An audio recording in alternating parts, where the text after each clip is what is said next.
Alright, attempt number 250 of the day.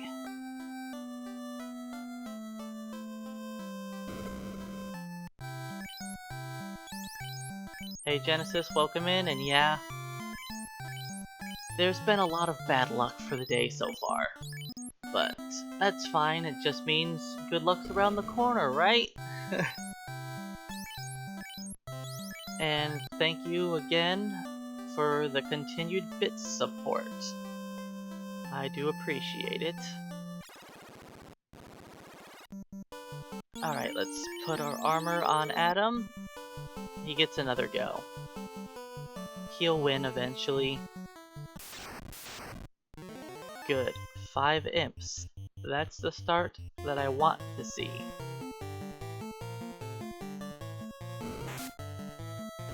Yeah, thanks for the good luck.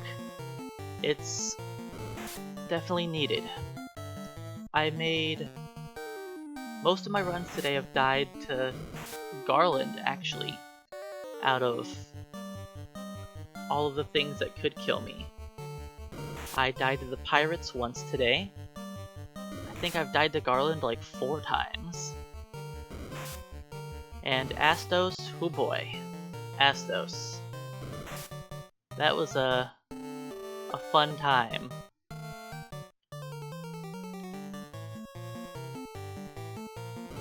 Astos was he was pretty mean. He gave us the opportunity to beat him twice. No, 3 times actually. And our light warrior just wasn't having it.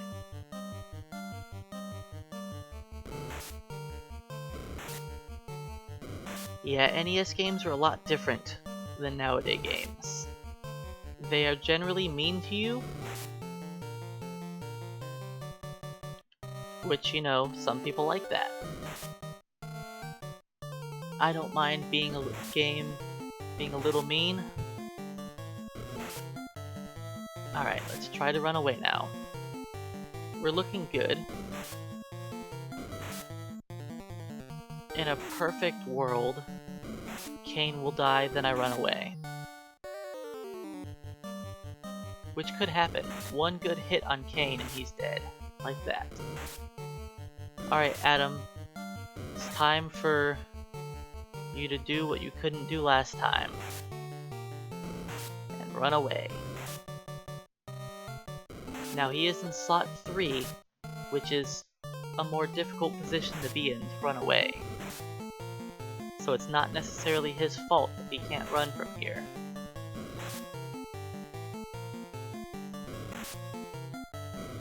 Because slot 3, your chances of running away are like cut in half. There we go. We did it. Oh wow, and it's actually really fast too.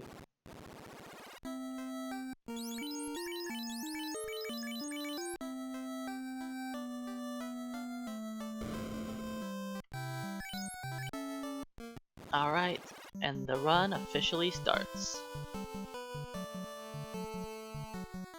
That was only the first battle. So that means I'm going to have to take on 2 fights with imps.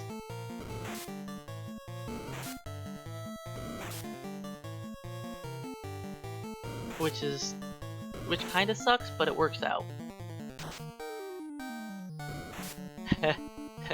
Microtransactions. Yeah, that wasn't a thing back in the day.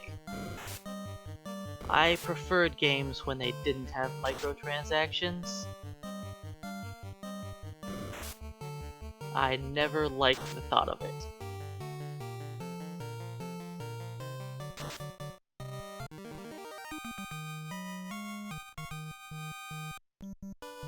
Have you been to the shops on the NES? Those aren't microtransactions, those are real cash drops. Everything in this game is expensive. They did try to get you to buy Nintendo Power, but Nintendo Power wasn't even that good. I'm pretty sure they told people that the Thief was like a good class. That alone is enough to make you not want to get it. Alright, no luck on level 2, which is to be expected.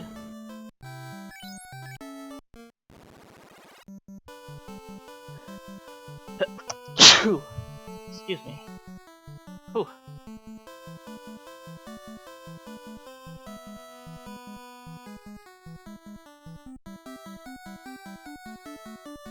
Alright, the first battle here will be with a wolf. 2 wolves.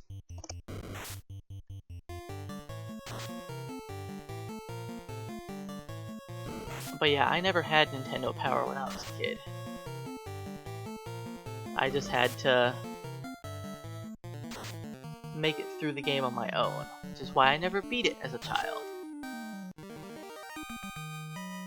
The furthest I made it was getting into Sea Shrine and beating up Kraken. I didn't know that you had to get the slab and give it to Dr. Un. I never figured that out.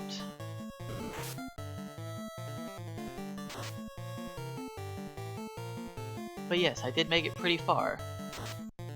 But I had the little instruction booklet that came with the game. So it like guided you through the early game with some maps. And I'm not doing very good damage here, Adam. It's not looking good. Alright, 2 damage. That's what we want to see.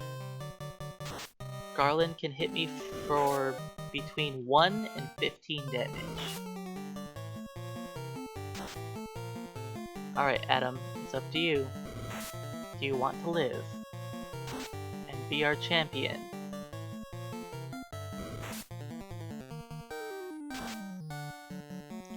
Looks like the answer is yes. It was a little sketchy. Beep beep bat. But at least we've got a run started. Alright, and this time I'm going to do my proper setup for going over to Provoca.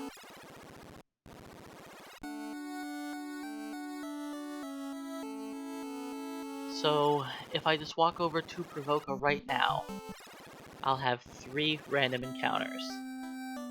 And I don't want to deal with 3 random encounters. So what I'm going to do is hard power the game, skip this first one.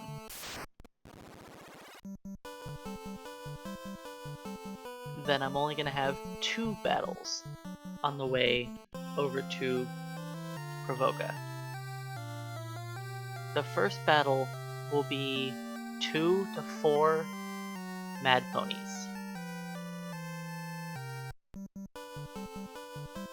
We want to see 2, but it doesn't matter too much because we just run away.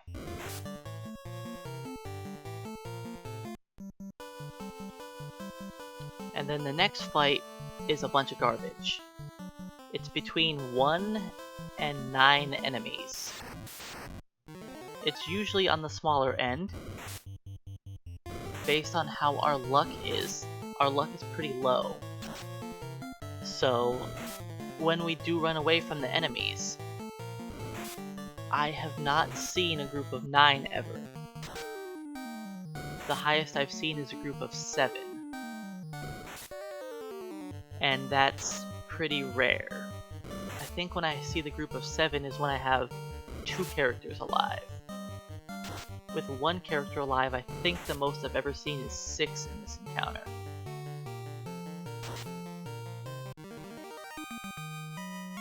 Alright, and our hit points are looking good.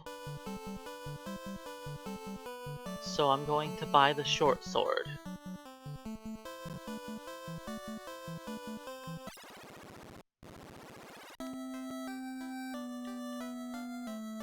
The short sword should make it easier for us to hit the pirates. Now we saw the last time I tried to do that it didn't work out so well.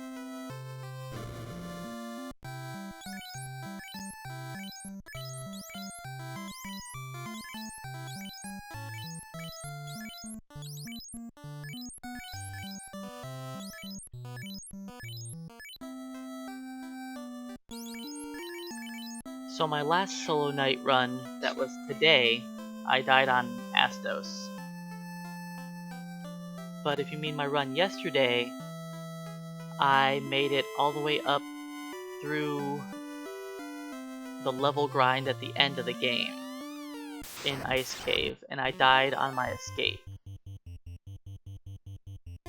Great turn order. That is the best start you could possibly have. Killing off the pirates before they get a chance to go.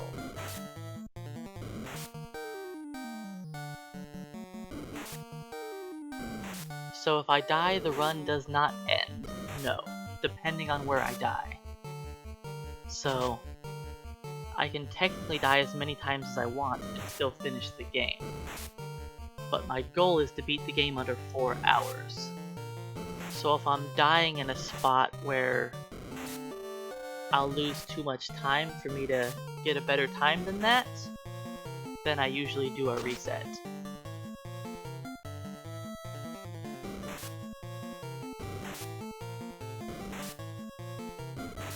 So like in my PB, I died to Chaos and had to run through the final dungeon a second time. And I still beat Chaos in 4 hours and 17 minutes.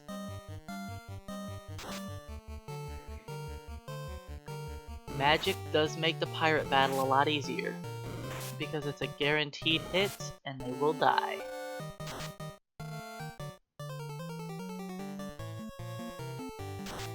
Alright, so far we are 7 for 7 on our swings. Looking really good.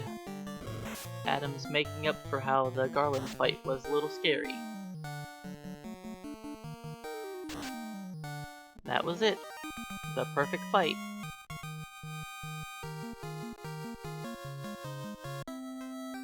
And I'm not going to talk to Bicky yet. Before I talk to Bicky, I want to buy my shield and gloves. You know what? Let's just buy gloves. Let's not even bother buying the shield. It'll probably get me killed. And if I barely die, it's because I didn't have on that shield. But I've been going over to Elfland really quickly.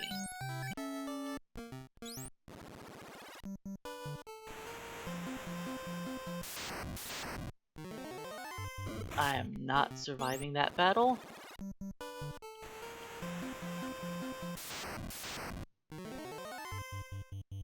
I shouldn't try this. We'll see how turn 1 goes. So I didn't buy the wooden shield.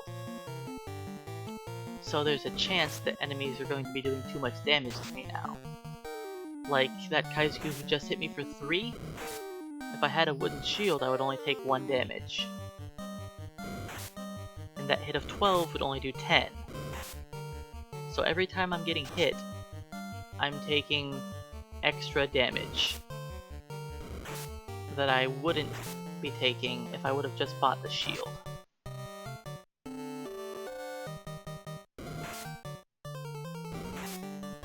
It is a flat reduction of 2. Yes. The wooden shield is 2 absorption, at the cost of 0 evasion. I decided not to buy it this time because I'm generally replacing it as soon as I get to the next town. Now, it doesn't cost much, it's only 15 gold. So it's really not setting me back at all. It's technically a small time save as long as I don't die. Beep beep.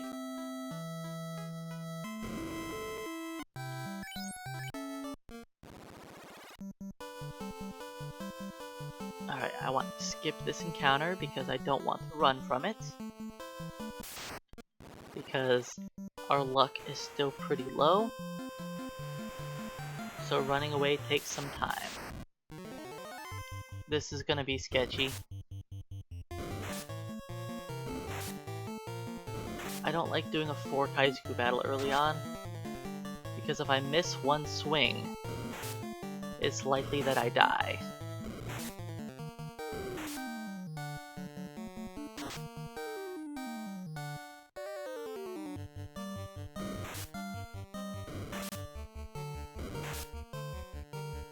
So I am actually not playing on an actual NES. I do all of my runs on an emulator. Now it's all like unmodded stuff, it's still the default game. The only advantage I have over people playing on the actual hardware is I have an easier time resetting the game. I can hit the hard power button and reset button a bit easier.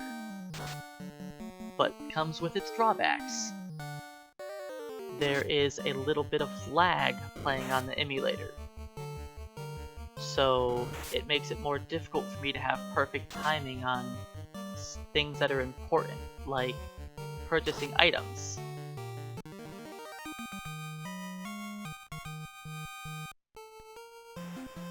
But for the most part, it's pretty identical. Now, there are a lot of emulators that actually do not work properly for the NES.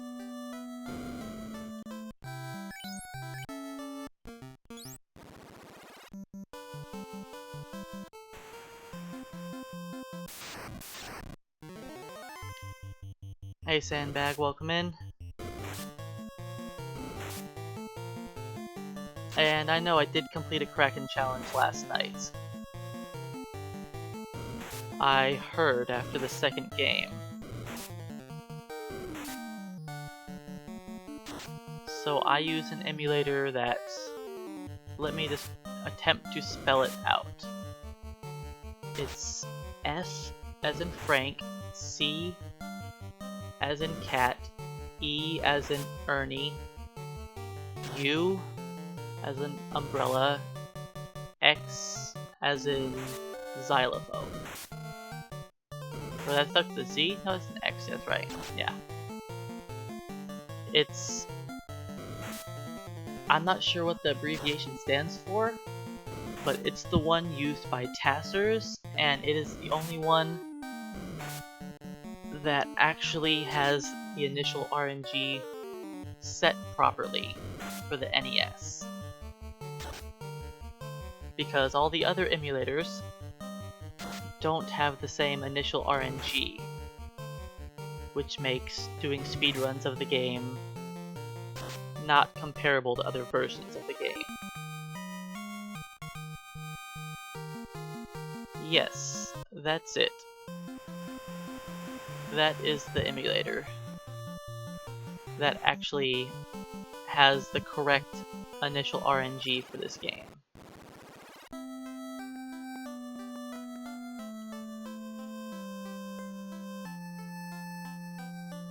Older versions had the Q in their name at the start.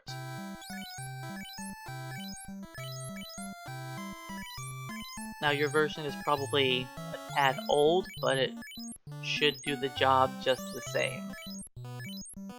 Most of the newer versions just add in more like quality of life stuff and like extra cheat functions, I think.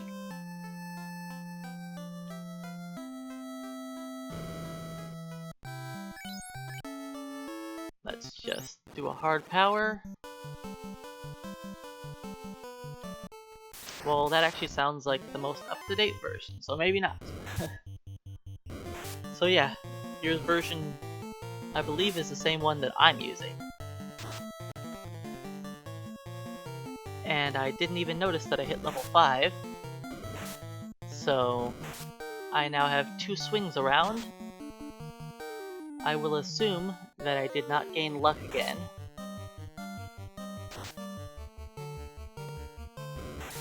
I could check, it's not important really. But I am curious to see if I gained luck.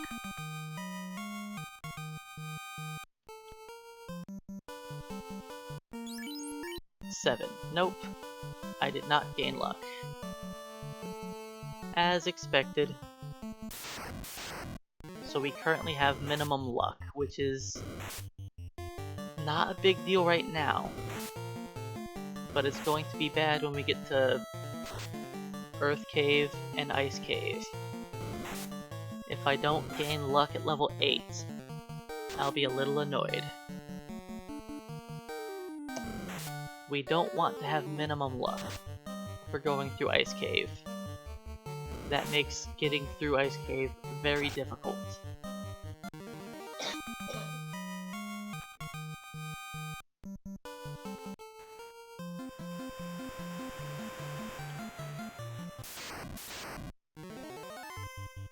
So yep, back on our level 9 grind, where we just try to get as much money as we can. Kaizokus are good for money, and I can one-round them most of the time. So FF1 is my favorite game to speedrun.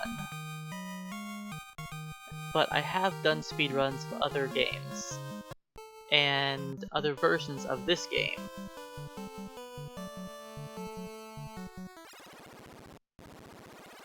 I have done runs for the Pixel remasters for 1, 2, and 3.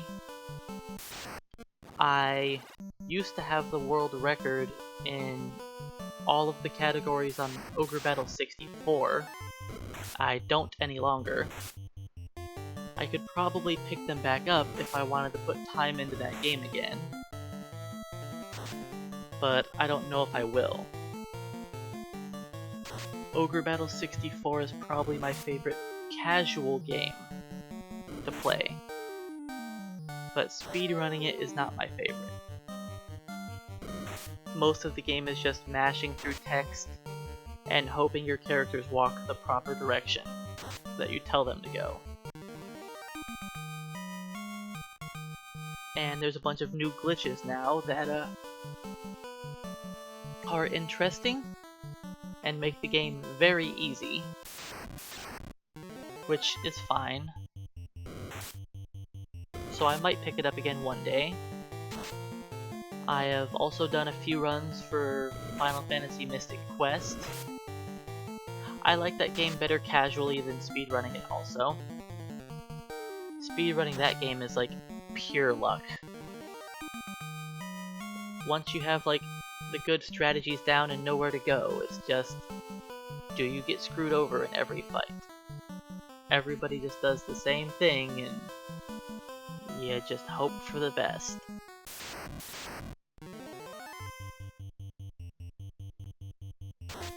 And then I've done just about every version of Final Fantasy 1 that you can think of. I played it on the NES first, then I did some runs on the PS1, then I did PSP, then I did GBA, then I found out that MSX was a thing, and I did runs on the MSX. Then I did some runs on the Wonder Swan.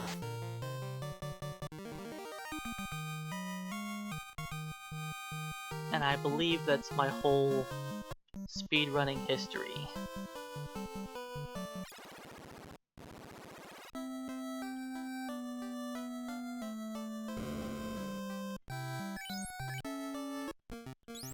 So yeah, I've definitely played a few games for speedrunning. Not a ton. There are definitely a lot more people out there that have done more than me. But that's just what I've been doing. And I've been spending a majority of my time on this game. I've been doing a lot of challenge runs. Oops.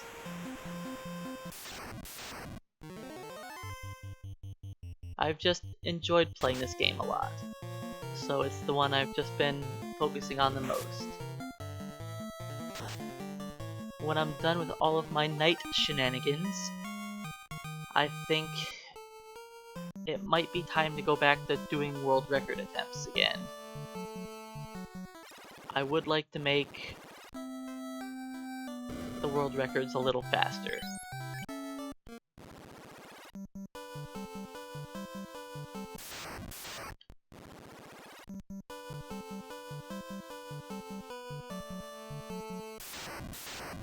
The first one I think I'm going to work on is any percent. No manipulation, any percent. I would like to cut down like 3 minutes a time.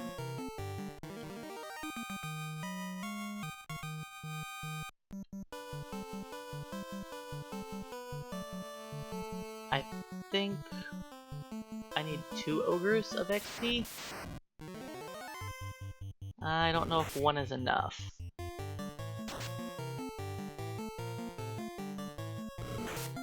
I will check to see if I can buy the silver sword. Maybe that's enough. Yeah, that's enough.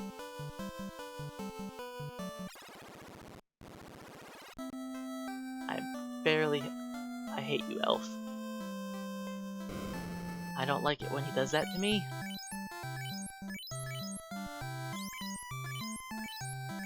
Alright, silver sword.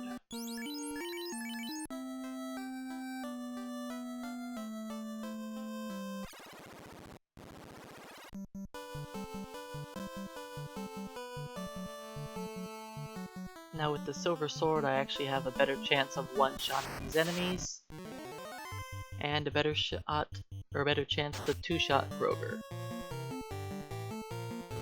Yeah, that elf in particular is always in the way. Whether you're trying to use the inn, or go to the weapons shop, or buy black magic, he is just in your way all the time.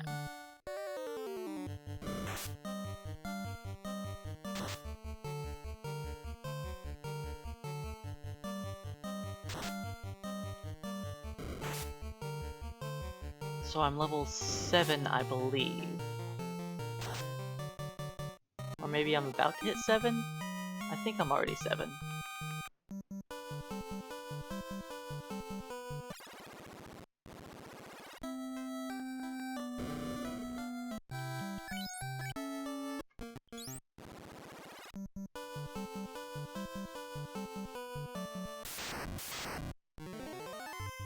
Oops. Supposed to hard power, not reset. Oh wait, no, that's what I did. I'm dumb. I just forgot to skip the battle. It's fine. Just cost me a few seconds for having a brain fart.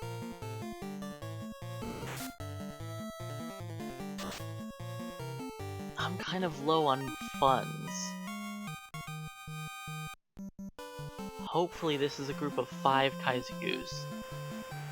Then I should be okay. Cool. That's not what we wanted to see.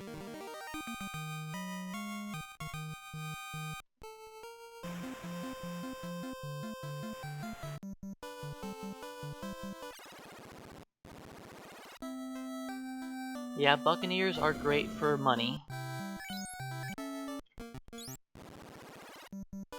I need to fight more than one.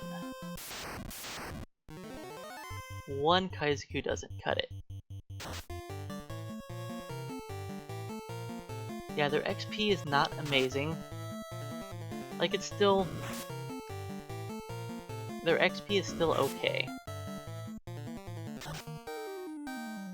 60 apiece is still fine.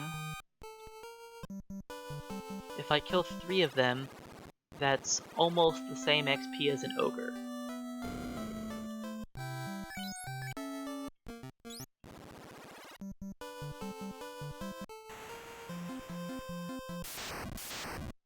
Well, there we go, that's what I needed. Now 2 of them give more money than an ogre.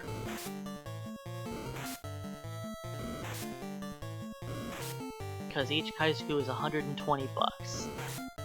So this fight will give me 600 gold.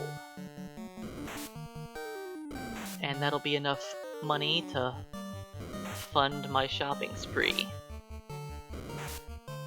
And hopefully hit level 8 here also.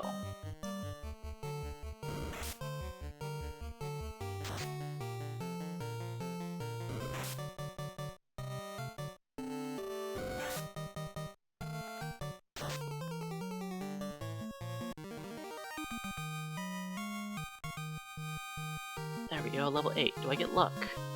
Nope. No luck. Ooh, so we're at bare minimum luck. That's going to really suck, trying to run away from enemies.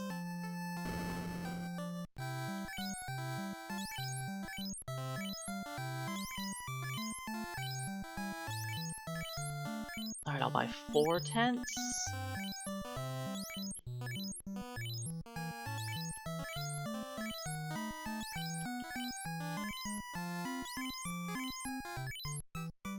Five, 6, 7, 8.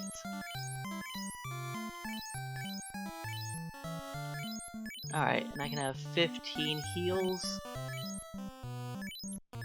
Yeah, Thunder 2 is very powerful for taking out Buccaneers.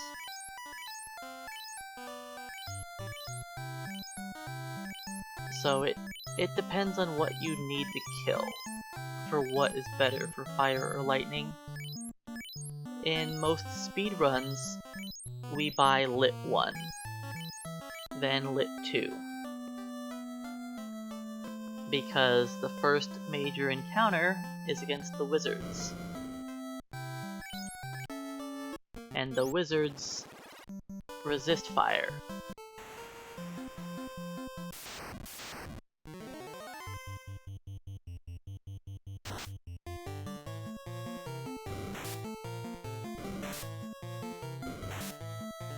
But yeah, lightning also does good up against the sharks.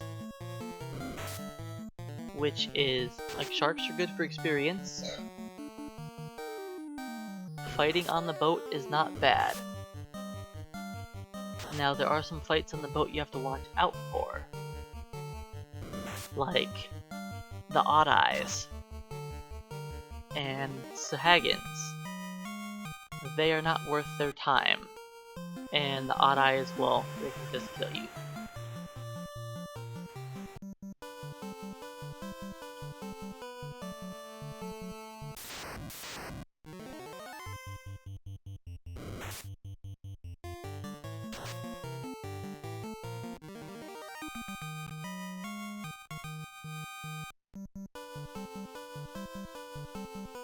I probably shouldn't fight this battle, but I'm going to. Good, it's only 1 creep.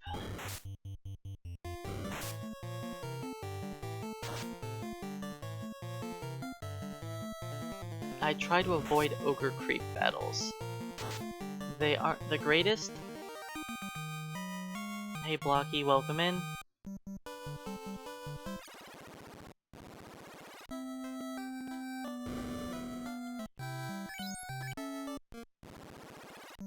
Yeah, the fire spell we don't use in most speedruns until we're ready to fight Vampire and Lich.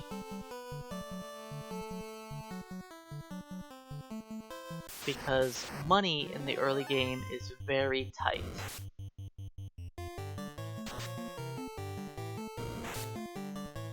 You would much rather have an extra healing potion than having the fire spell.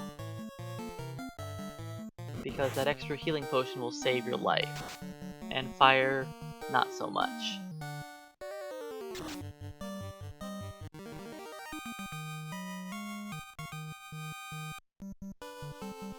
But there are different variations of the run, of course. There are safer methods that take more time, and you can spend as much money as you want.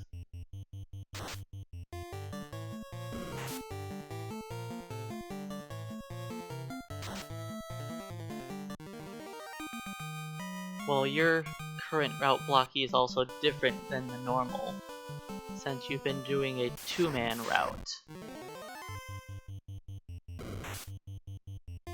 I've been thinking about trying a 2-man route for any percent.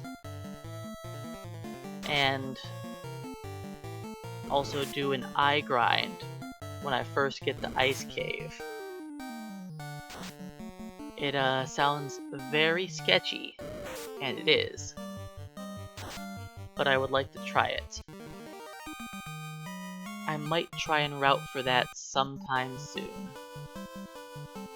Time will tell.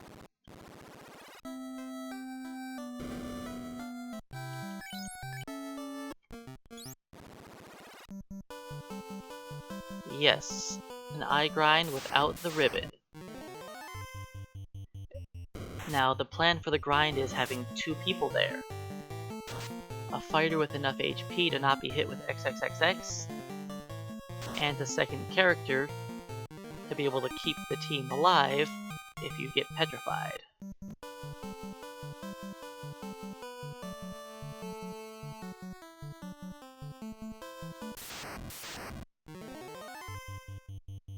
I know it would be very sketchy, but it's something I would like to try out.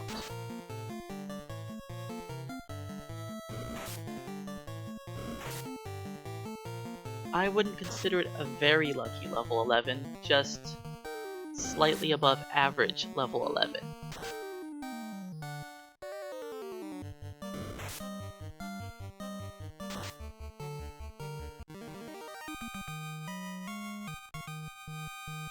Alright, level 9.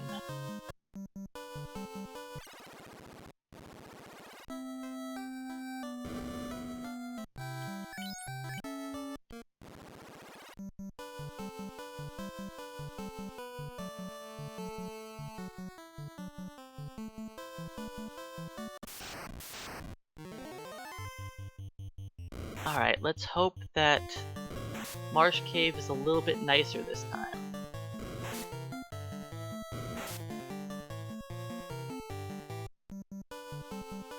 No problem, Amanda. Enjoy your work.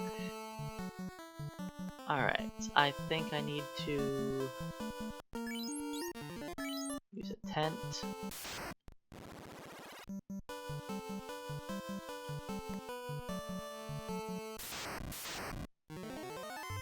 Perfect. Strike first. Goodbye.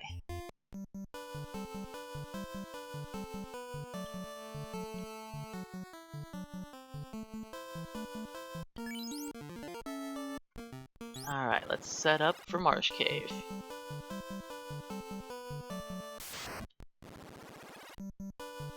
Hopefully I can get by in one attempt.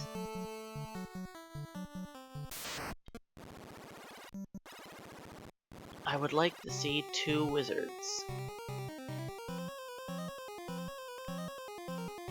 We can beat 3 wizards. You know, as long as Adam does damage. I mean, if he does damage, I can beat 4 wizards.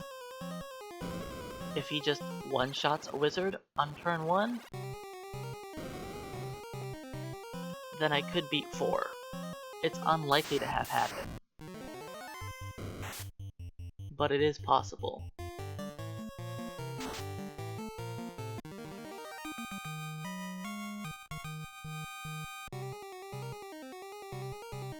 And I'd much rather fight a solo arachnid than try to run from it, because our luck is not great.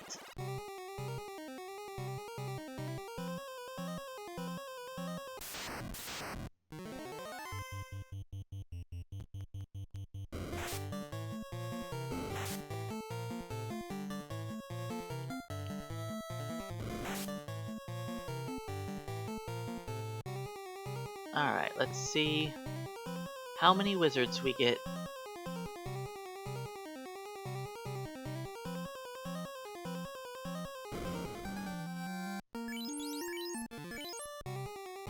Come on, 2. Let's go. And that was almost enough damage to one-shot him. I needed 2 more damage.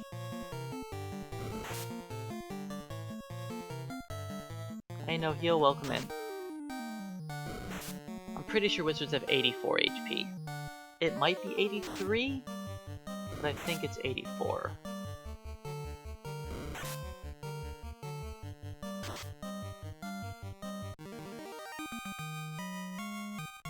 Alright, first try. We can save time here. It is possible.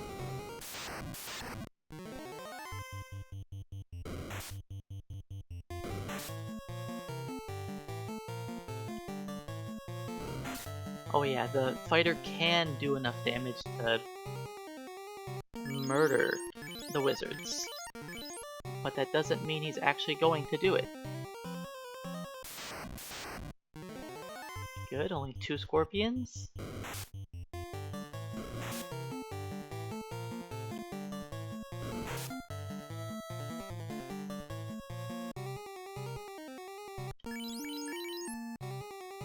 In a normal speedrun, you definitely don't want to see scorpions, because they have a high ambush rate, and they are very, very likely to one-shot your squishies.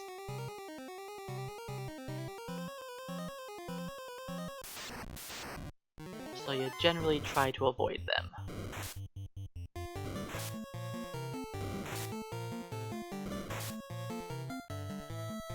But we're a fighter, we're not squishy. We can handle scorpions, mucks. We cannot handle running away though. As has been demonstrated, we have failed to flee from almost every single encounter because our luck stat is below normal.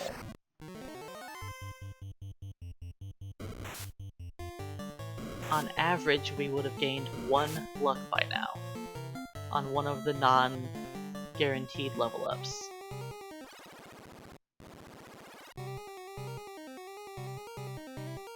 So right here, I am choosing which encounters I fight. If I just walked upstairs, I would fight a bunch of battles that would stun lock me. And we're not going to escape the dungeon that way. So I force extra encounters in here that can poison me, because we can handle poisoning.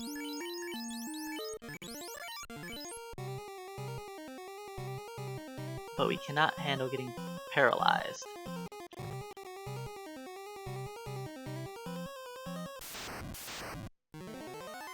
Because if we get paralyzed, we just die.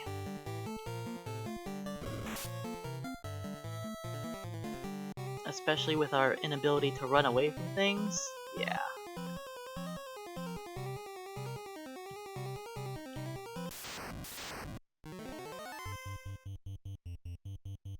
Hey, we ran away from a fight first try. It can happen.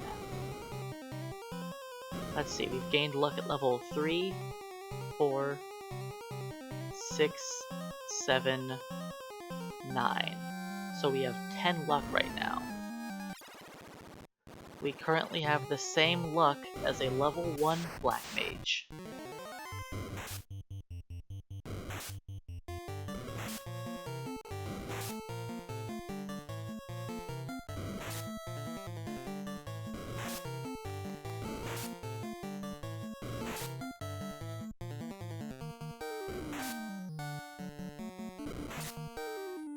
And if we were lucky, we would have 12 luck right now.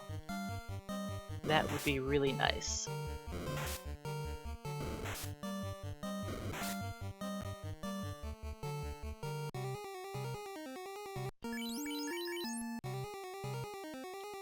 Okay, that was a bit of a lengthy escape. Beep beep that.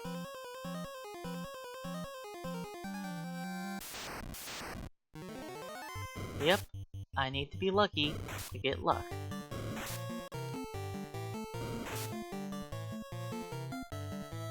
And luck is not my middle name.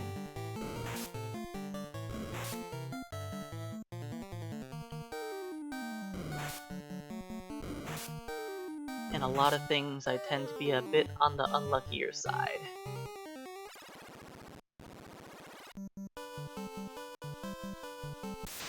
I don't believe anybody's told me that I sound like NES Card. I don't feel like I do. I've heard both of our voices. It's just because you can't see us. You just think we're the same person.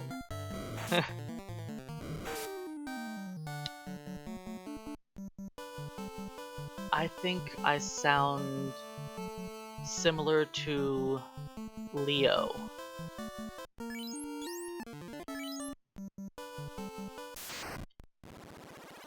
He doesn't stream very much.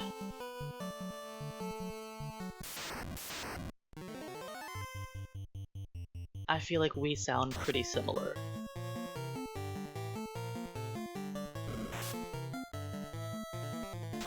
I mean, I've never seen me and this NES card in the same room either, so... I guess there's a possibility. And he does stream late at night while I stream in the mornings. You know what? Yeah, it's fine. I don't need to be full. I don't need to be full.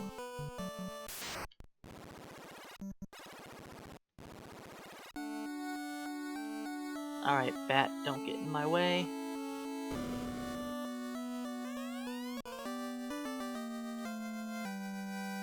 I actually feel that NES card is actually a lot better than me. But he just hasn't put in the time to have all the runs, because he plays a lot of other games. But I think if he tried to learn like some world record routes in here, he could easily destroy my time. His timing is very good. Alright, 46 damage, and we got to go again. What was that, Adam? 3 damage? We're at what, 40 now?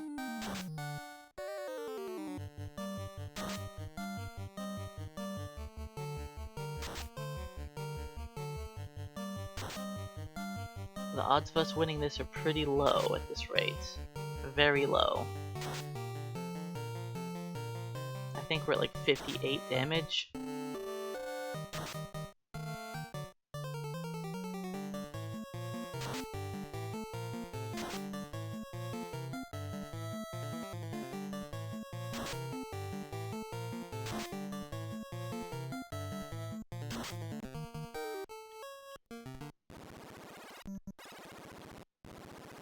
Well, Astos gave us a chance. We had 2 swings before we got hit by slow.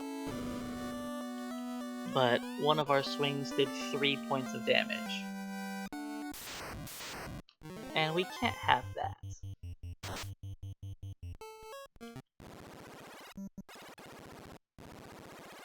I do have quite a bit of time to still be ahead of my last run, that is correct. My last run I was dying to Astos until just over an hour.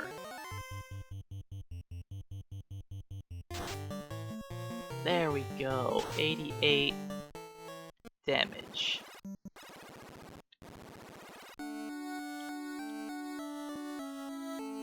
Well, if he didn't rub me there, that would have been a perfect first round.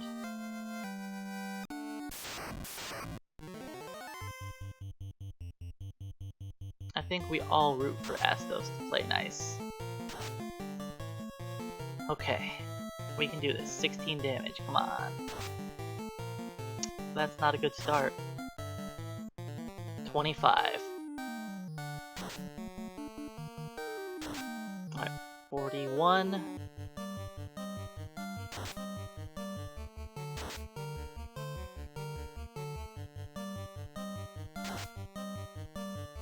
Double miss is bad.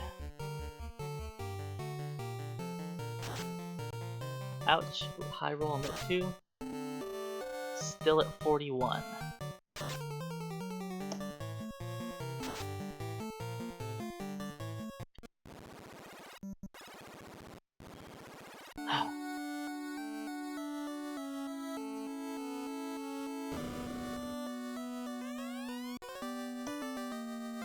My fighters have not been doing very good damage lately.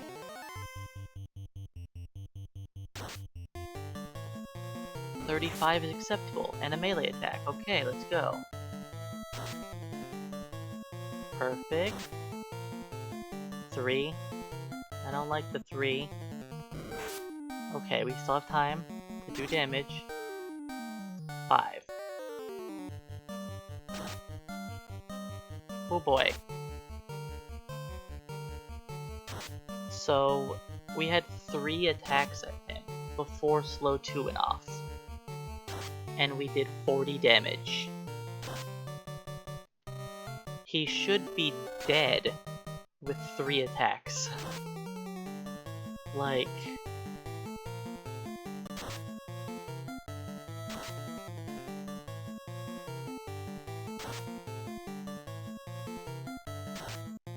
yeah, we've had some fighters that just don't output damage.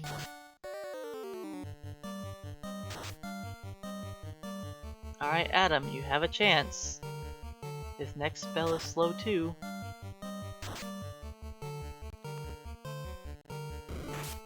There we go. Taken out.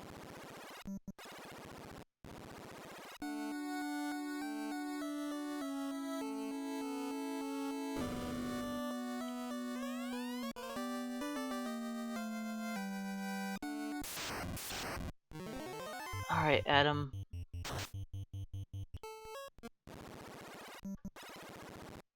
We've been sitting here dying for like 5 minutes now. Let's get past Astos.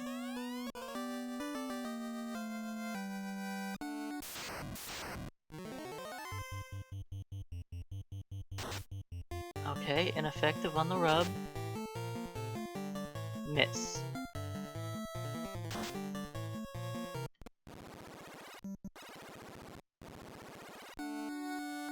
I'm not even gonna give that one an attempt. I can't be slowed and have 0 damage on Astos. What is this?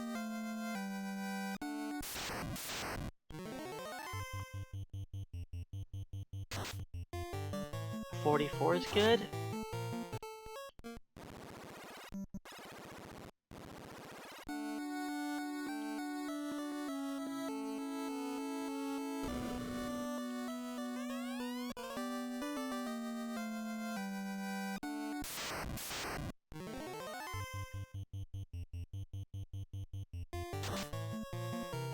That's a good start. Hey! Alright, 72.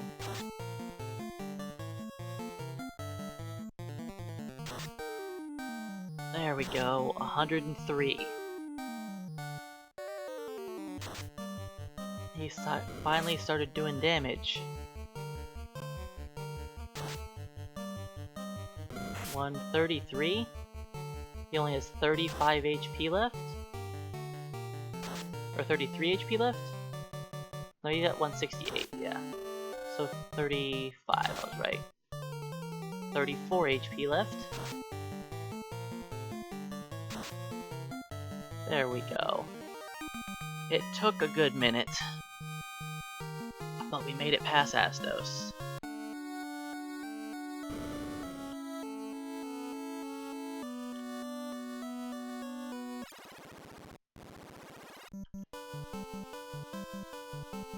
At least we've got a run.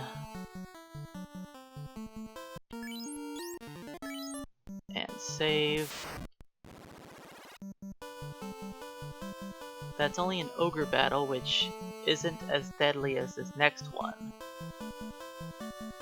But I just like to get the save off, to make sure nothing wild happens.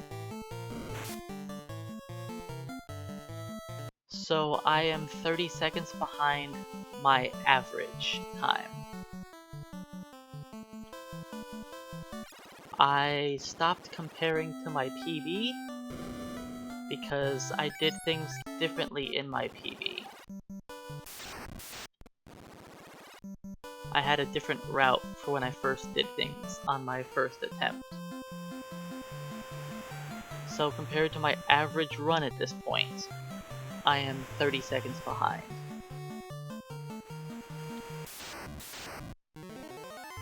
Which is still perfectly acceptable.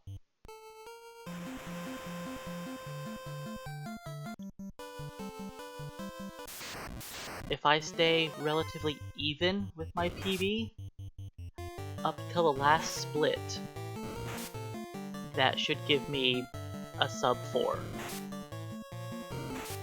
The last split, I lose 17 minutes from dying to chaos.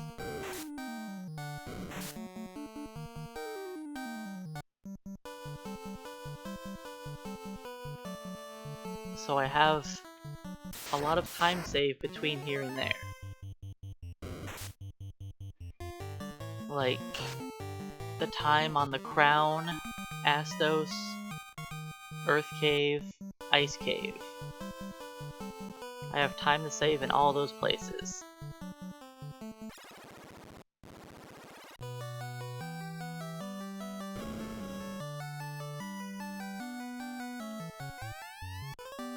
Alright, so this is the furthest run of the day. And will probably be the last run. And I will drag this run out as long as possible. Hopefully it's a good one. What time is it? Yeah, it's not that late, but it's too late to start another run.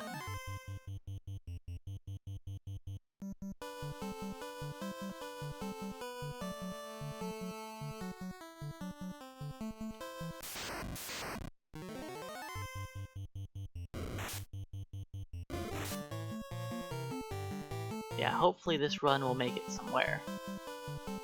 But we're past, like, some of the more annoying spots. Astos can be a jerk.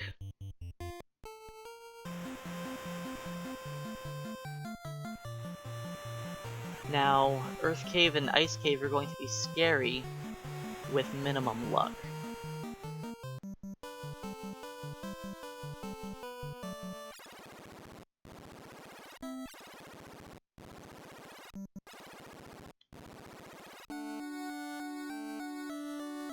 So the any percent that my time is, there are no major glitches, no.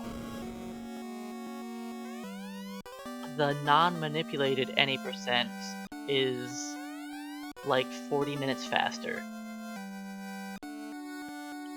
45 minutes faster? It's much quicker.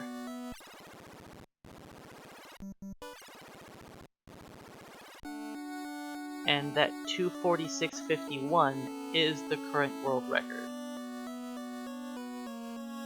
I would like to drop that time down. I would like to have a 2:43. That's my goal.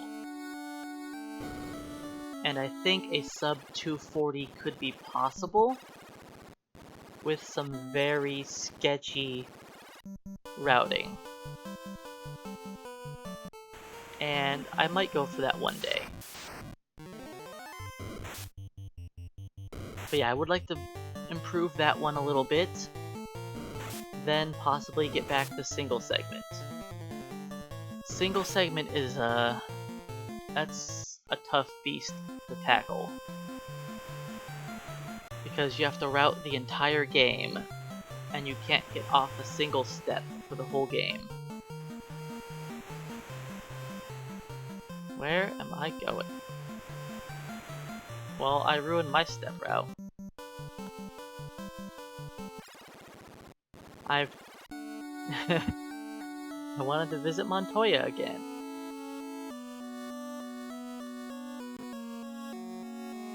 It's not a big deal.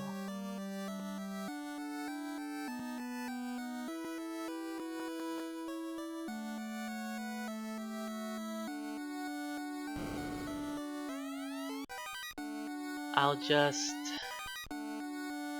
do a reset here. Can I remember my old setup?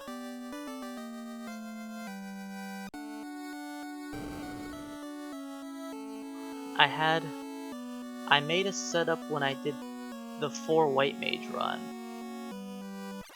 a long time ago. I don't think I can remember that setup. That's been too long. I need to sell our weapons. We don't need any of the stuff I just picked up. It's just to buy items.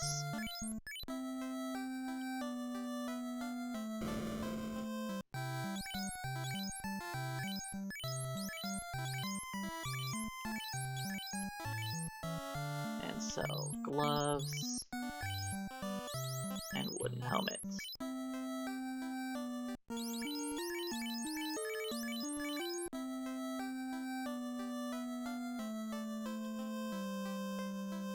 Okay, so now it's time to buy a lot of items. I'm going to be here for quite some time.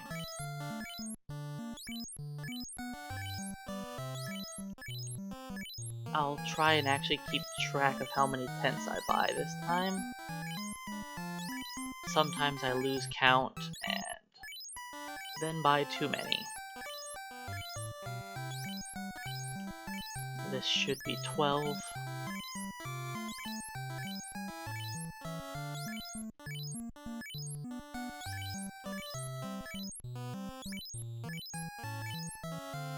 $17.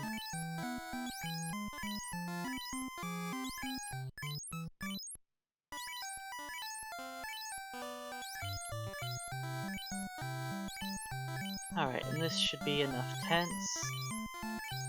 I don't need to buy a ton of piers.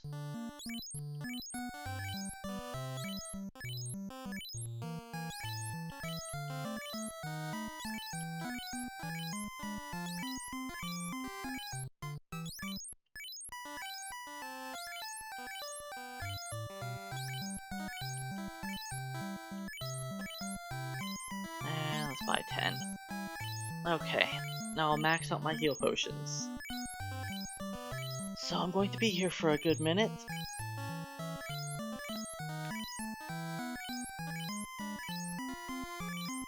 But yeah, this is where being on an actual NES is actually much better. Because with the input delay on emulator, you cannot buy the potions very well on time.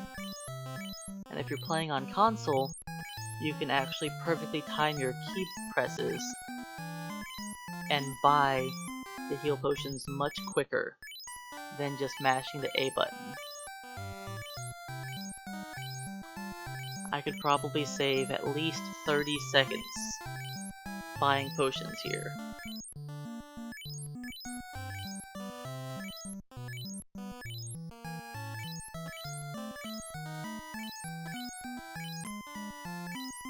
And that also makes it so it's easier to menu.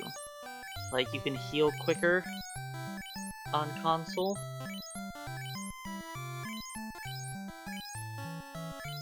And you can equip items a little bit easier too. I still do my best to time things as well as I can, but it is a little bit noticeable.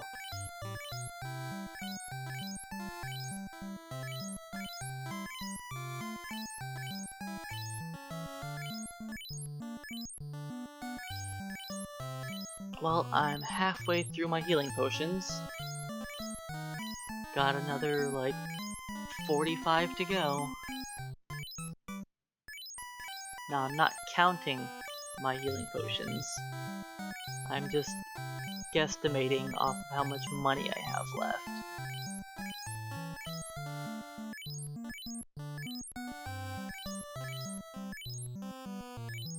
Because to buy 100 heal potions, it would cost 6,000 gold. And I had more than 6,000 gold when I started.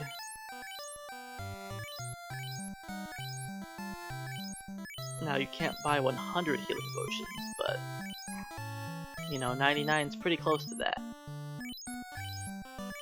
And I probably started with, like, 10-ish.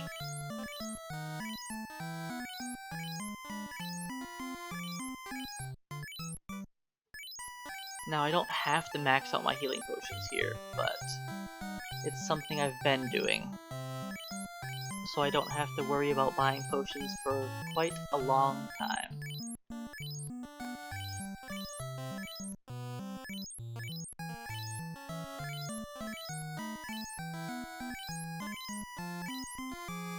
Now, once I get under 1,000 gold, then I should be pretty close to being done buying potions.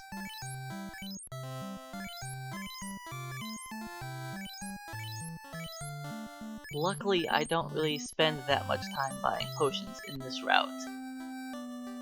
I'm gonna save at the inn and just do a hard reset.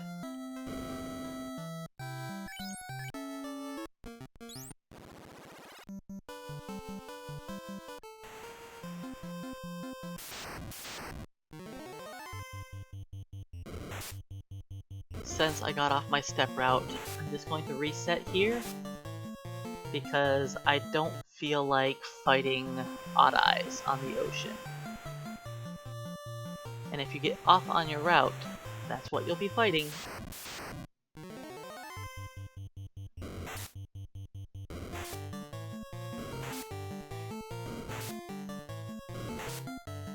So I'm going to have some extra tents compared to what I normally do. But it's fine. This will be an ogre creep battle next, with maximum creepage.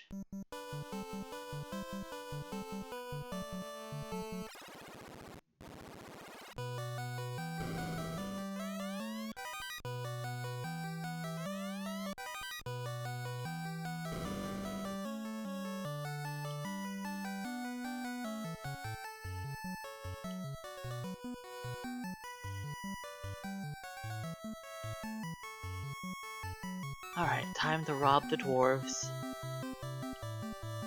They don't really have that much that we need to use. But I do sell most of their garbage. Okay, I sell all of their garbage.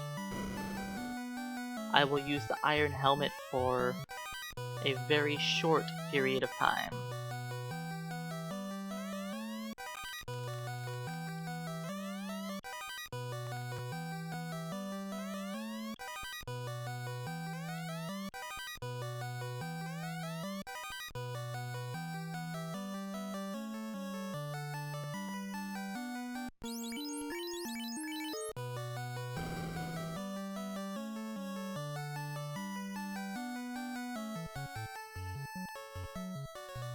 And as you may notice, a lot of times when I need to menu, I will try to do it on a door if I can, so that I can make the little door glitch appear. It's purely just visual. You can't actually walk through the door or anything like that. But sometimes you can make weird doors appear in odd places. My favorite one is in Sky Castle, making purple doors appear out into space.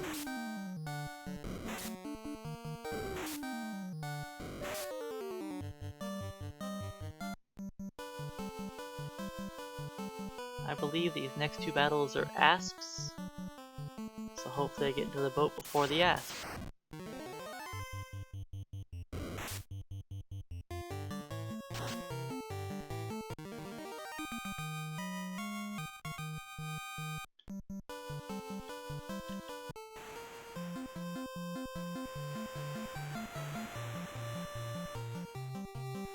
This is encounter number 7. No, that's encounter number 2. I'm done. 7 is next. I only fought one asp, not 2.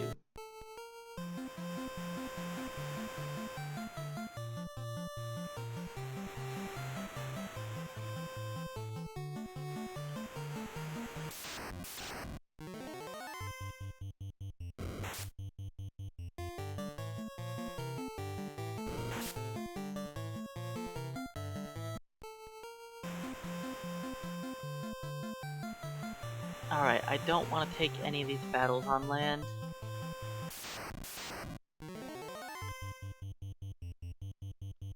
The next 3 battles are all garbage.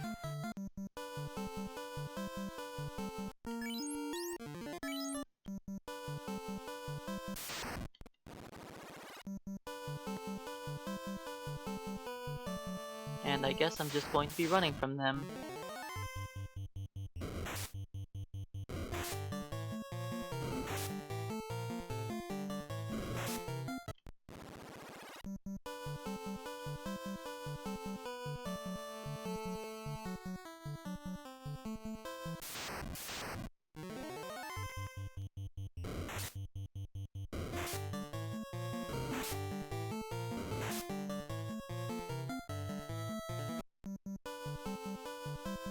Alright, the next battle here is actually a good one.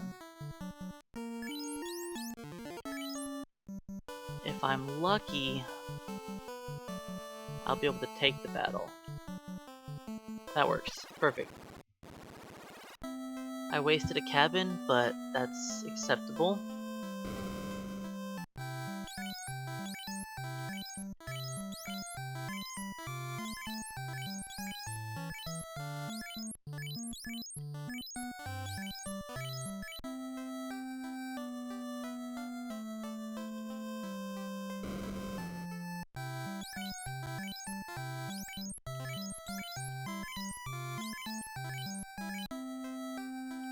So I think I'm going to skip out on the axe for now.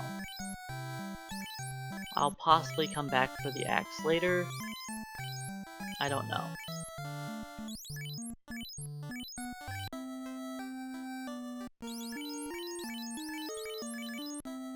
I'll try out the sword for a bit and just see how it goes.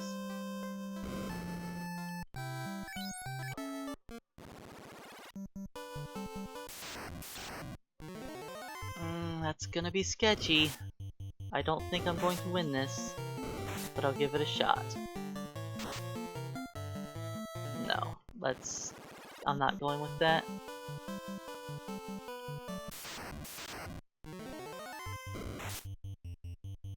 Hey Master Impel, welcome in.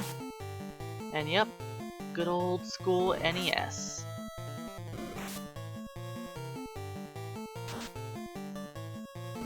So normally I have the silver axe here. The silver axe is kind of nice for its higher crit rates and more base damage. Now it does have a little bit less accuracy.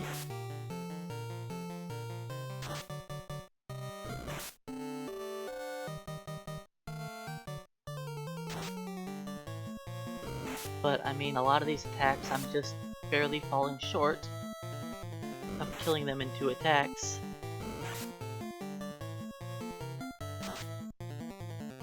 There we go.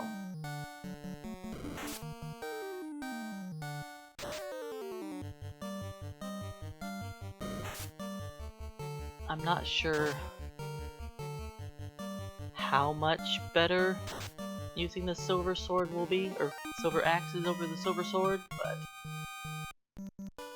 I think for today I'm just gonna deal with the sword. Since I couldn't afford the axe at the time, I could go buy it now. Let's just give this a shot and see if it feels okay. If I feel like I'm struggling to kill everything, then maybe I'll need to make the switch, but I'll do something different today, why not? I don't mind mixing things up sometimes.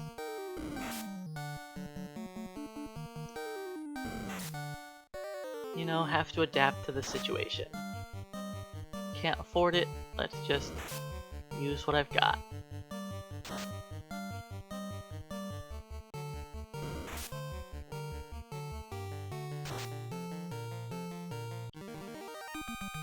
So when I hit 11, do I have 301 HP? It's possible. I'd have to have a good roll of HP on this level to break 300, because I'm kinda low.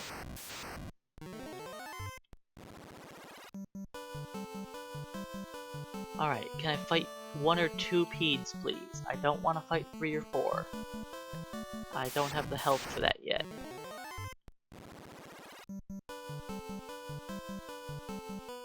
The peds are not playing nice.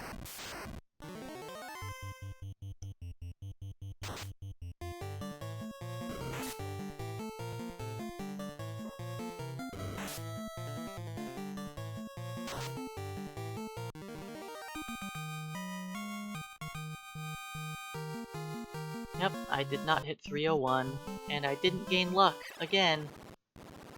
So I am at bare minimum luck. which is gonna be real bad. Alright, giant battle.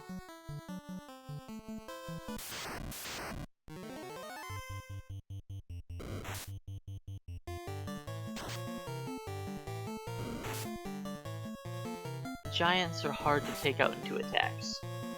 Trolls you can make it happen, but giants are almost always 3 attacks.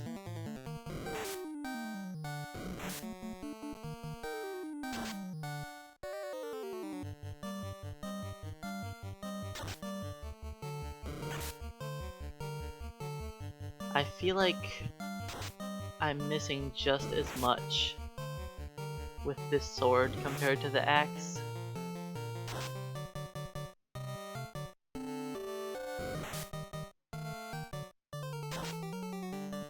I don't know, maybe I'm hitting a tiny bit more.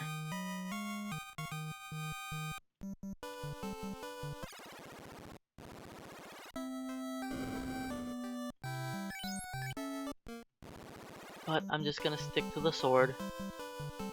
I need to skip this encounter. And this will be trolls and bulls. It's a possibility of it being anywhere from 1 to 4. It's 1 to 2 trolls and 0 to 2 bulls.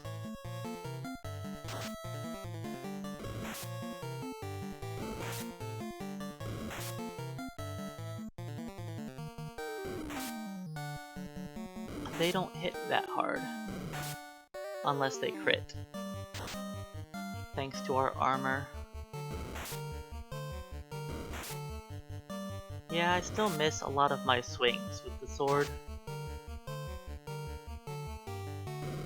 I think the axe is faster to do this grind with.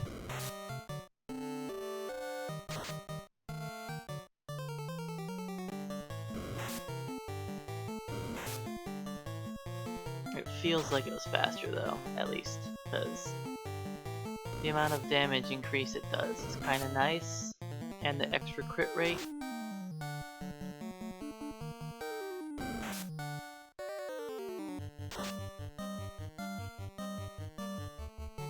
But I'm not gonna bother buying it now. I'm just sticking with what I have got.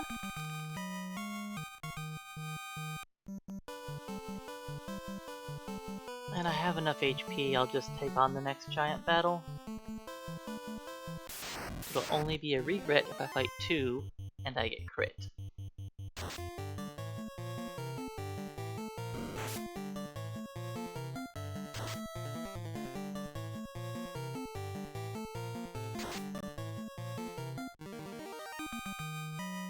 I do notice the weaker hits with this sword. It is definitely noticeable.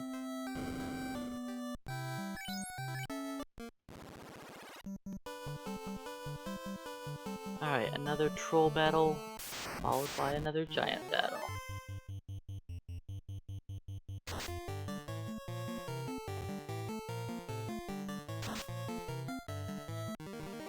We did it! We actually two-shotted a troll.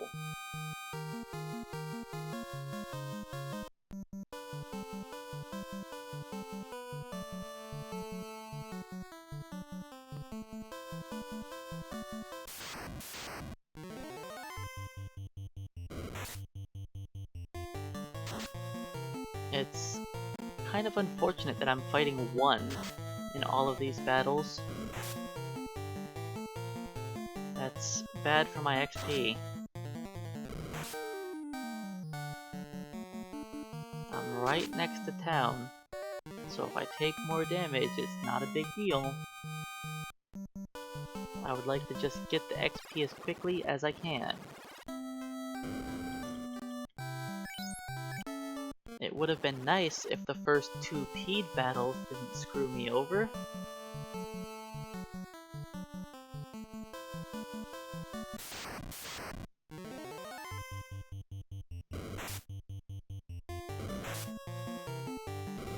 And speaking of Peds, the next battle is a group of Peds.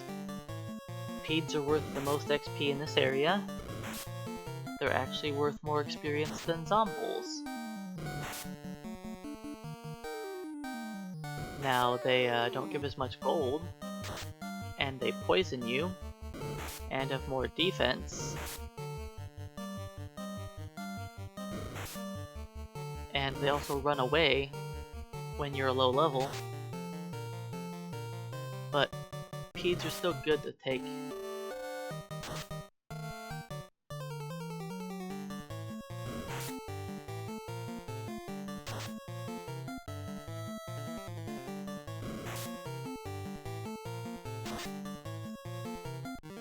Yeah, a lot of people see trolls and think they have headaches.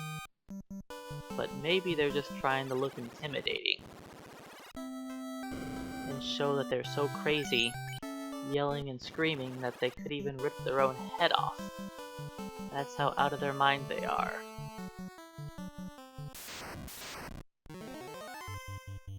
Three Peds again. Hopefully I can handle 3 Peds this time. I really need the XP.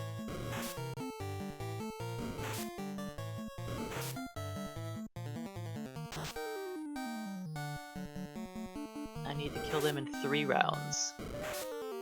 Ouch. And I'm probably dead now.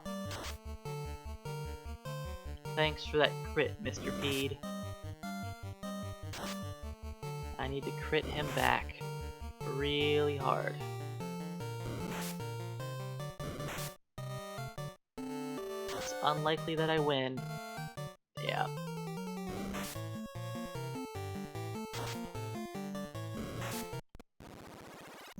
Well, that was a good waste of time.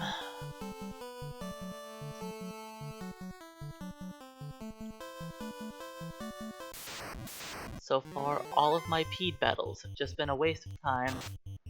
It's unfortunate. Missing the giant. So, Solo Ninja, I actually did that run quite a few times. It's possible I could get the time down, yes. But the amount of good luck you would need is... it takes a lot. And having near perfect luck for, 14 hours straight is a lot. And no, I did not do that in one session. I did that over the course of 3 days. I did about 5 hours a day. I think the last day was a little bit less.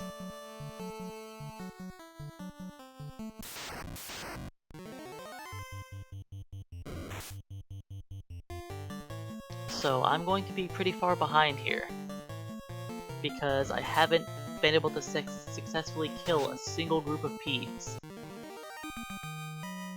which really sets me behind.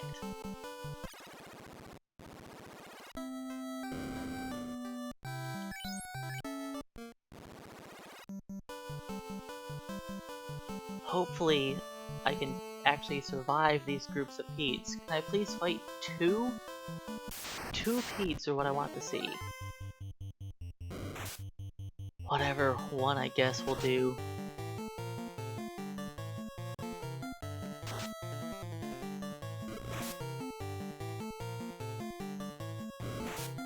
But yeah, I had a very poor level grind here. One of the worst level grinds I have had so far. I feel like the Silver Sword definitely isn't living up to its hype.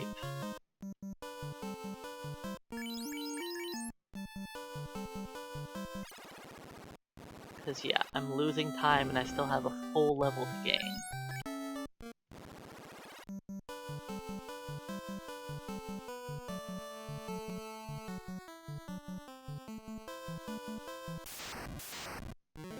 There we go, 2 Peds. Finally, experience! Hey, Draft Me, welcome in. We are nearing the end of our second major level grind. Once this level grind is over, we are not going to be grinding for experience for quite some time.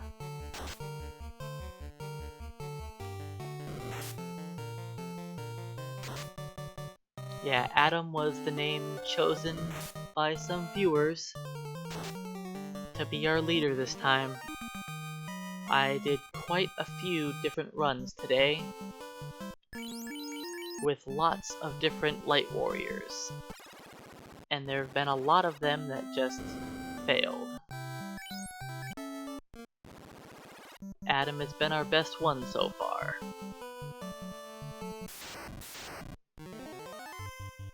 Now he's been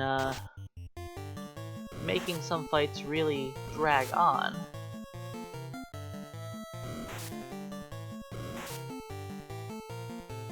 Oh yes, no Dan.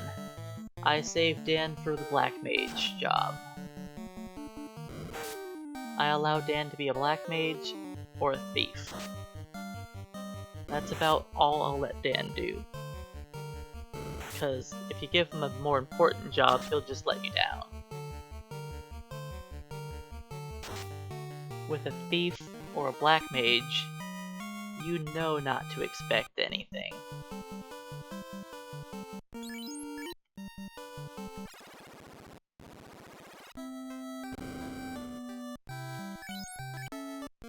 Okay, I'll take one more fight here.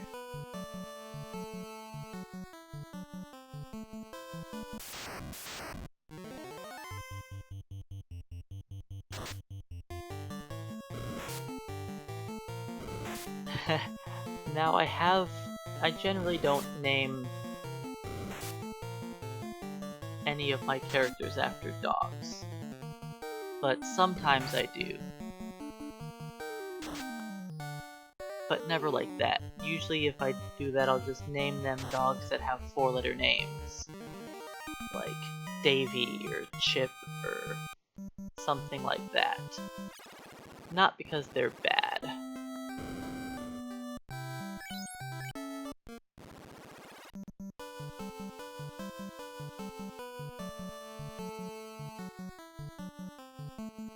Oh yeah, we lost a lot of time on this level grind.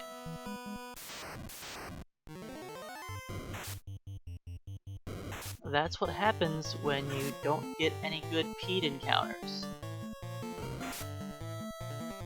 And I fought a lot of single trolls and single giants. So that made me lose even more time.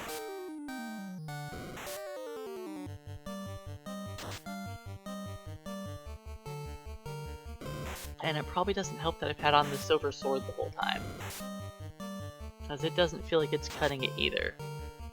I really should have swapped to the silver axe.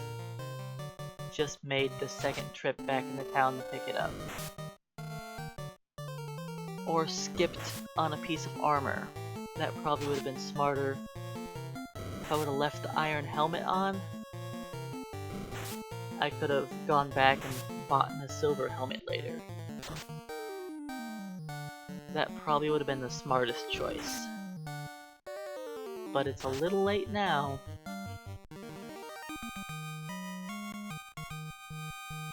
Alright, 14, and guess what? As per usual, we didn't gain luck.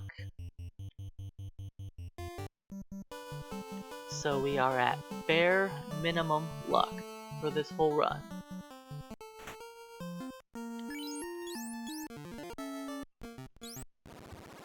So don't get too attached to this run. There's a good chance Adam is not making it through the ice cave.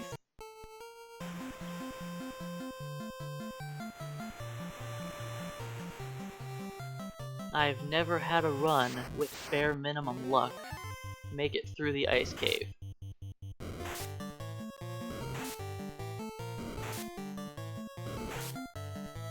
Because if you fail to run from any of those encounters, you just die.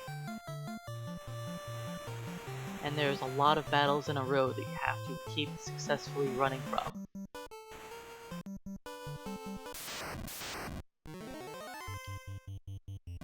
That's what happens when you take extra steps.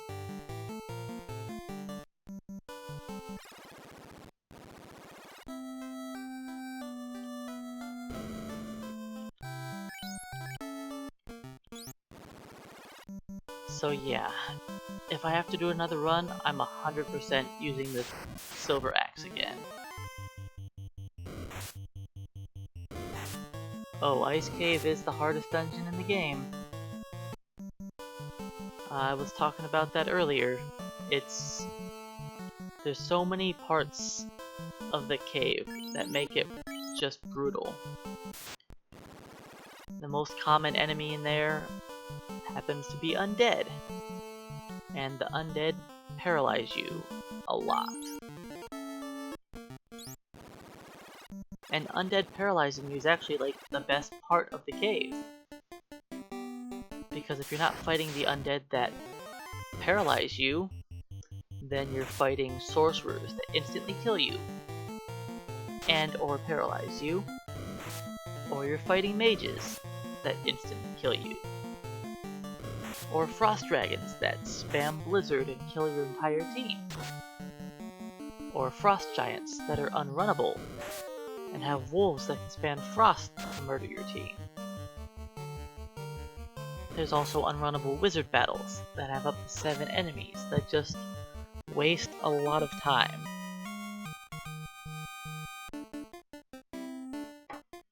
There is one good... oh yeah, don't forget about the mummy cockatrice setup that can put you to sleep until you're petrified.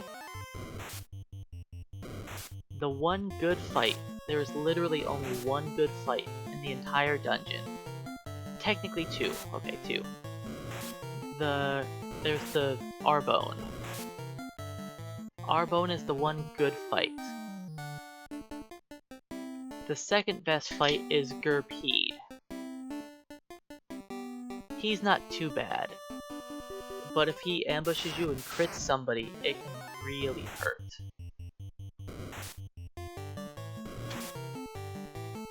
And Gurpeed is only on the bottom floor, while Arbone is on 2 different floors. He's on floor 1 and floor 3. And Arbone is much more common than the Gurpeed also. Gurpeed is relatively rare.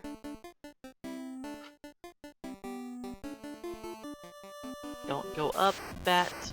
Please stay where you're at or move to the left. Thank you.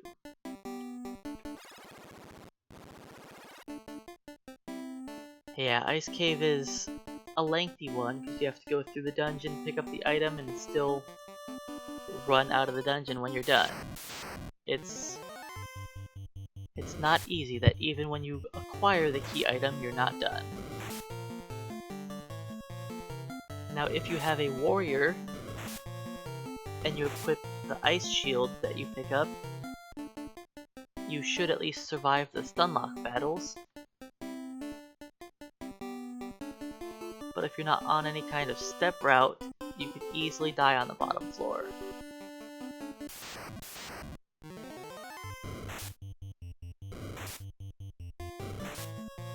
So, this next fight is going to be a group of 2 to 5 mummies.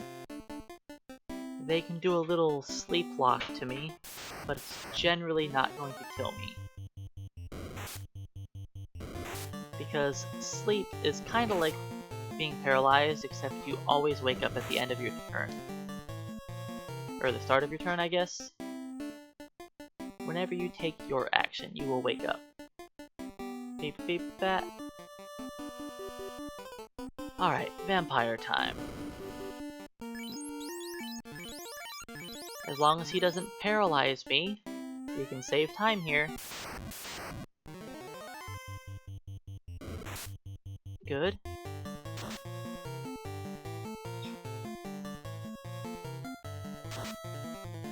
There we go. Vampire down.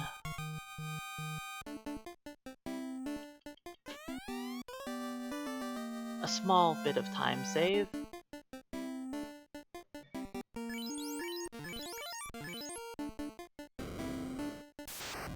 But we're not out of the woods yet. There are 3 of these encounters that are 2 to 6 images coming up. And if they paralyze me, because I failed to run away because I have no luck, I can easily die. and waste a lot of time. Because as you saw, a lot of the time they were only hitting me for 1 point of damage. If I'm just sitting there paralyzed until they kill me, that can take like 4 minutes.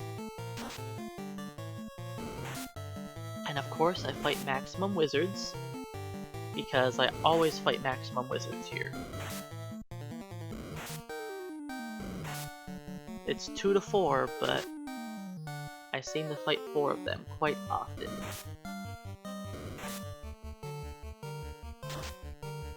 Okay, can we please one-shot a wizard?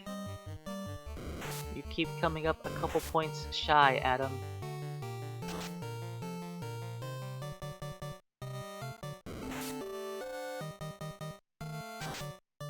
There we go.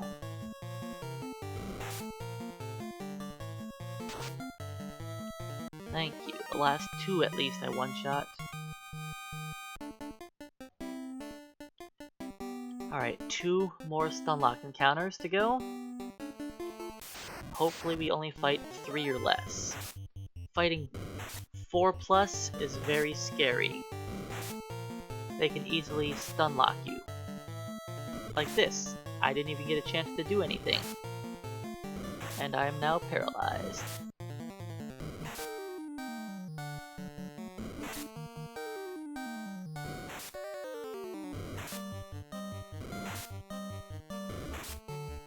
So anytime this happens, it just soaks up your time.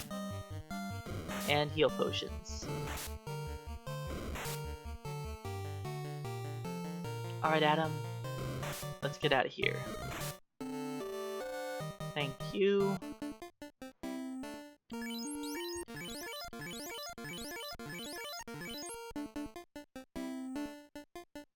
I usually don't like to heal here, but it's kind of important if I want to survive.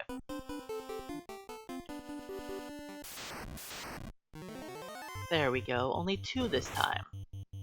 2 is much nicer.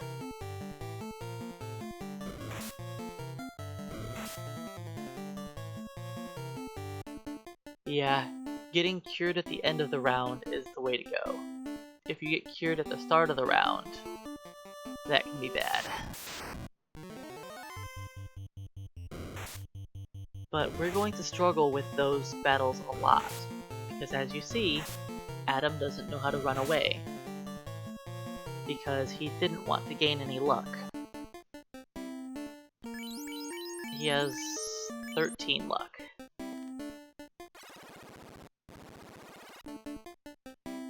Which is bare minimum for this level.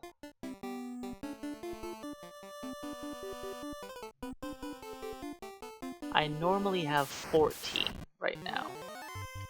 And on my good runs, I've had 15 luck.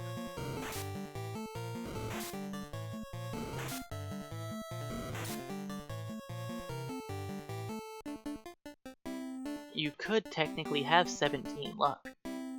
It is possible to have 17 luck here, at this level.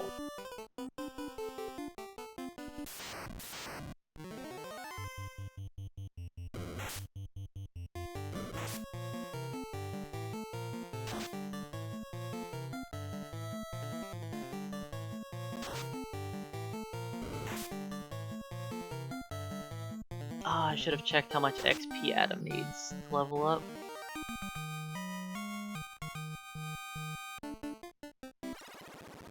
I was in the status screen, I just didn't look at his XP.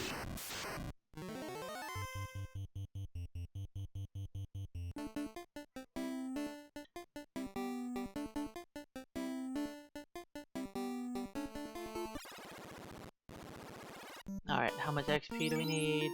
2100. That is 3 trolls? I could do that.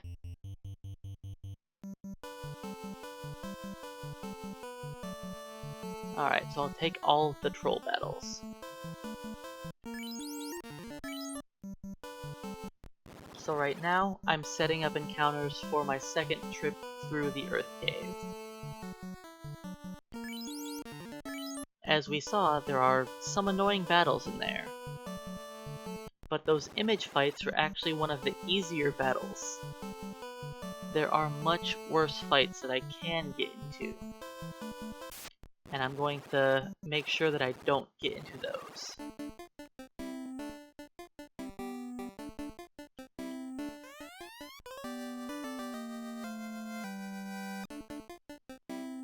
Yeah, save scumming is something that can be done on pretty much all of the remakes of this game. I don't enjoy save scumming.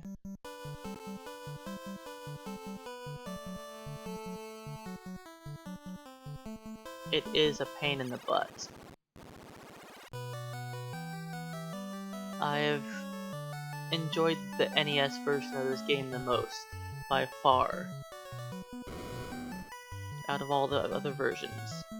Now, the music on the Pixel Remaster is still the best.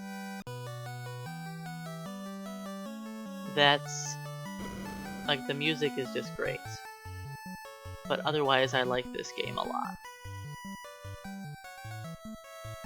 I do like the sprites in the PSP the best.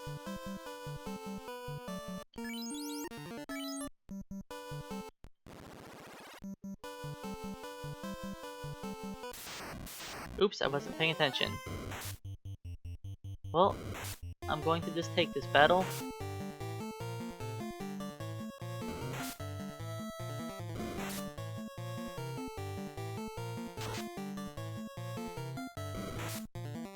Since I got into the fight, and I wasn't paying attention and I needed to skip it,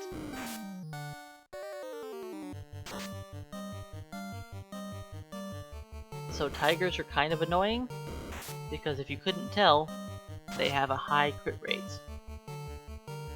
Seeing as they already crit me twice. 3 times.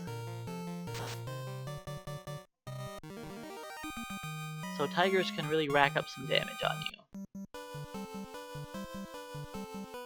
Well, I only need 2 trolls now to level up.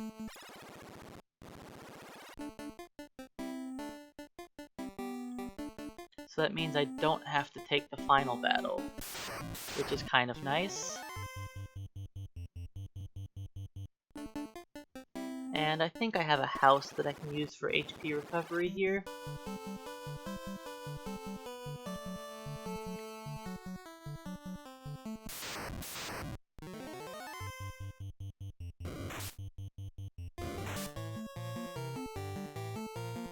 But yeah, I don't feel bad if the way I view cheating is, if I've beaten the game before, legitimately, then I don't mind cheating in a game, depending on whatever I feel like doing in that game. So like, I play Ogre Battle 64 a lot, well at least I used to. It's definitely one of, if not my favorite game, for casual play. When I play through that game, I do just non-cheated runs sometimes, but there are plenty of other times that I just want to do some nice glitches and make the game easier to get through.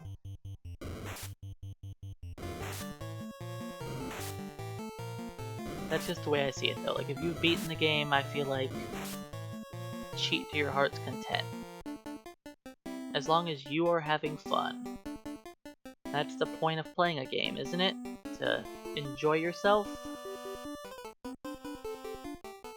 If you want to cheat to get past the level grind, and just level up real fast with some rare candies or champion statuettes or whatever, go for it.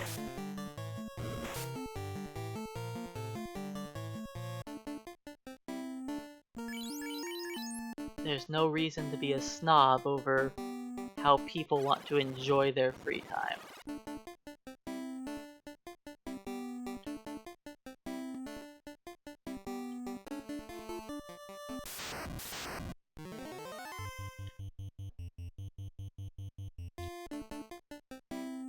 Alright, so I've got a Stunlock battle coming up.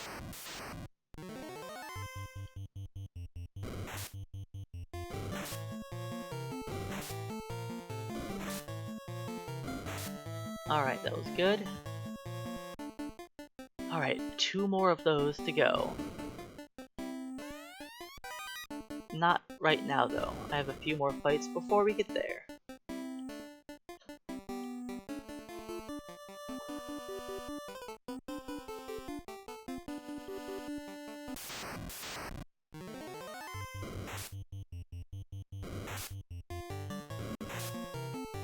I was never any good at StarCraft games. Any real-time strategy, I just am terrible at. I think the idea of the game is kinda cool, and if streaming was a thing back then, I'd probably watch people play the game. But games like that, I've never really been able to play.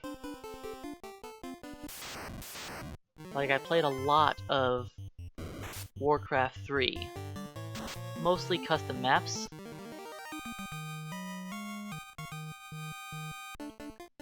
Oh yes, Solo Ninja was a run. The hardest part about Solo Ninja is that I think I did the run like, I don't know, 15 times or something. I kept having runs die. Or like, I would sit on the Astos fight for like 2 hours straight and be like, well, I guess that's a waste of 2 days. Because it would take 8 hours just to get to Astos. Level 15.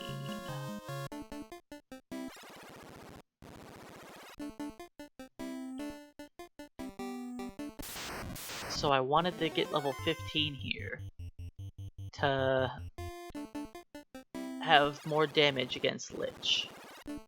It also doesn't hurt that I now have 14 luck, so these next few battles I can run from easier. That's a nice little bonus.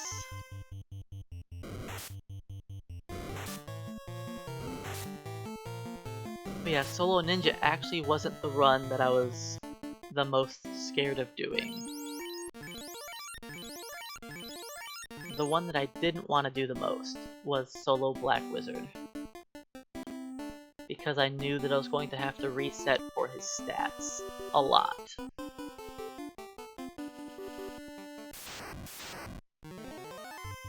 And that's what I did. If he leveled up and he didn't gain Vitality in the early game, I was resetting. If he leveled up and he didn't gain Strength, I was resetting. Because, guess what? Even though you're a Black Mage, you are still going to kill Chaos by using a sword. And you need that Strength to do damage. And you really need the Vitality because without the Vitality, you're gonna have 400 something HP fighting Chaos instead of 600 something.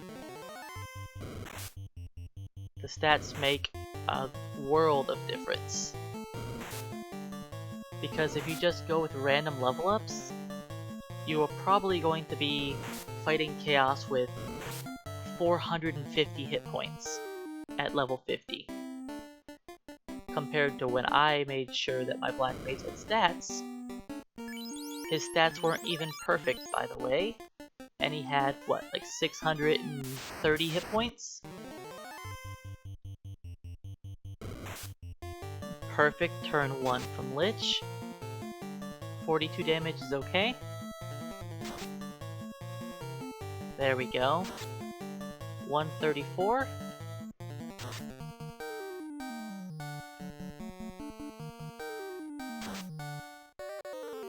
Nice. He has 180 hit points left.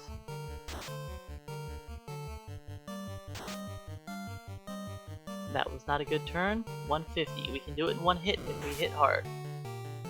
That's bad.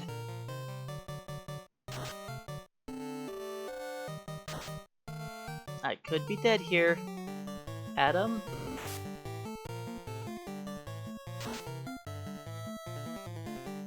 Well, there goes that attempt. And Lich started off so nice.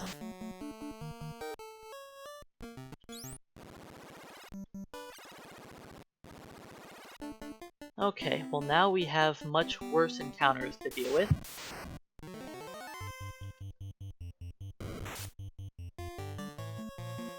I got paralyzed twice from Lich.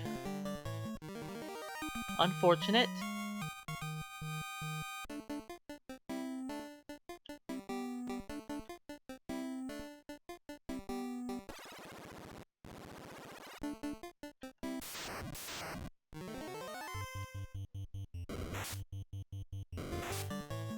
Yeah, the run isn't dead, but my encounters are going to be much worse this time. Like, I don't see myself hitting level 15 this time.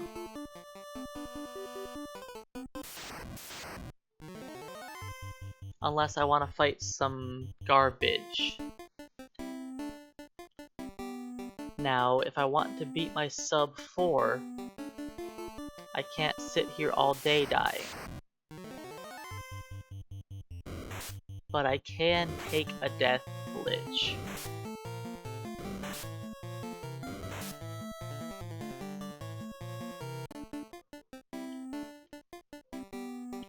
Now, with being this far behind, I need to have a really good ice cave to make up for it.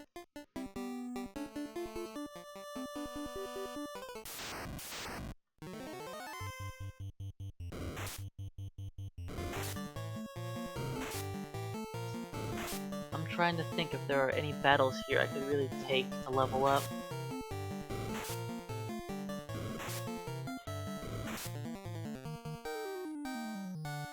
Adam, learn to run.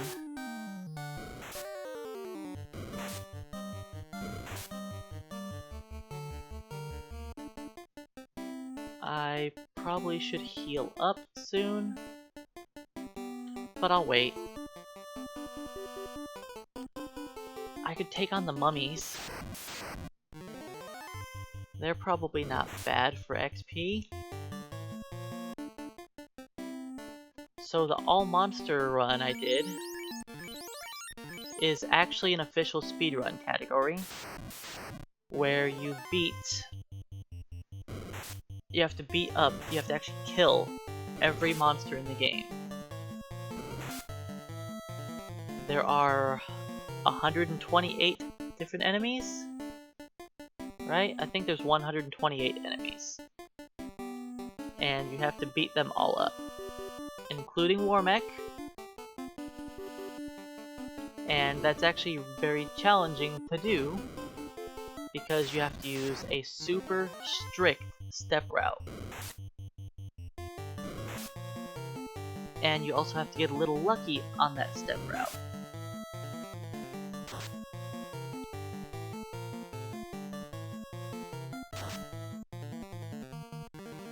And the run usually comes down to, do I die to Chaos or not?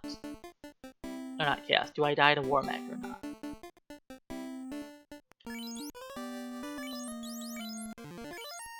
And reject percent was a fun category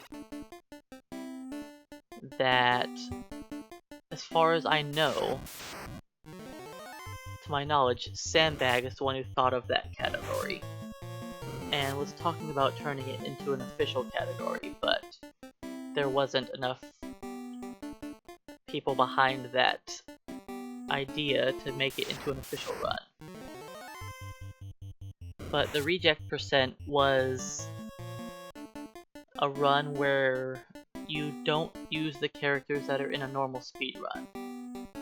So all the rejects from the speedrun are in that party. The Thief, Monk, and White Mage. They don't appear in a standard speedrun. In a standard speedrun, you only use fighters, red mages, black mages.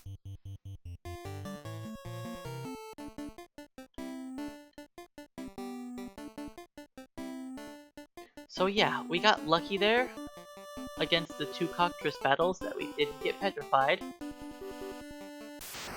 Because if we get petrified, well, it's game over. So yeah, in the reject run, the idea is you have to use one of each of the rejects. You have to have 1 thief, 1 black belt, 1 white mage. Then the last character is just dealer's choice. Alright, Lich. Oh, that was really painful. 25 damage, not a good start. Much better. That's 172.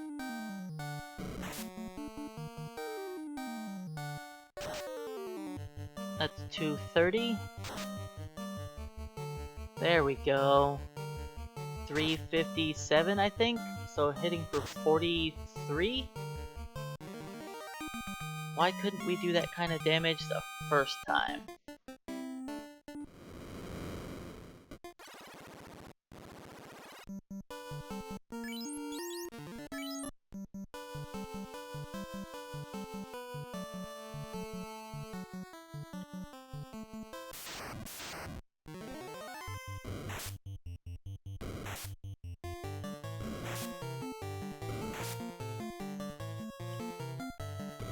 Yeah, so now we are 10 minutes behind.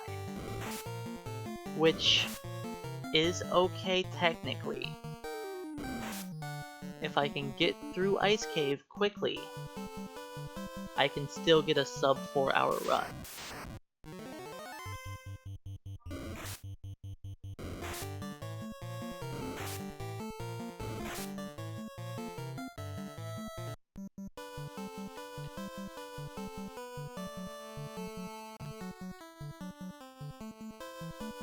You know what? I don't like this. I think...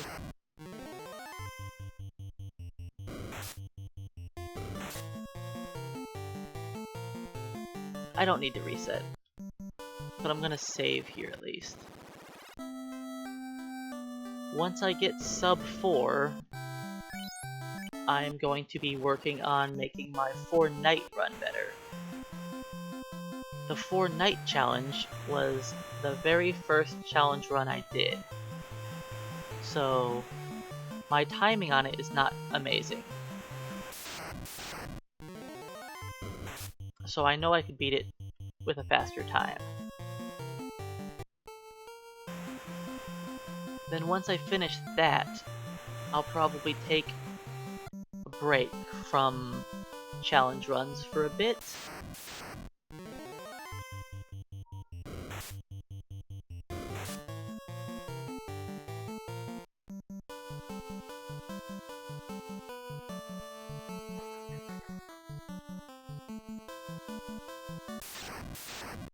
And why is it crazy that Solo Knight's slower than 4 Knights?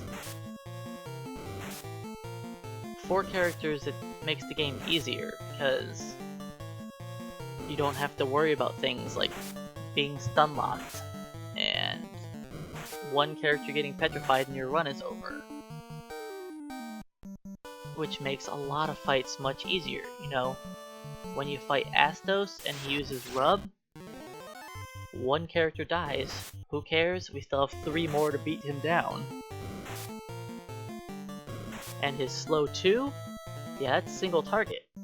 So he only makes it so 1 character is only swinging once, compared to your whole team.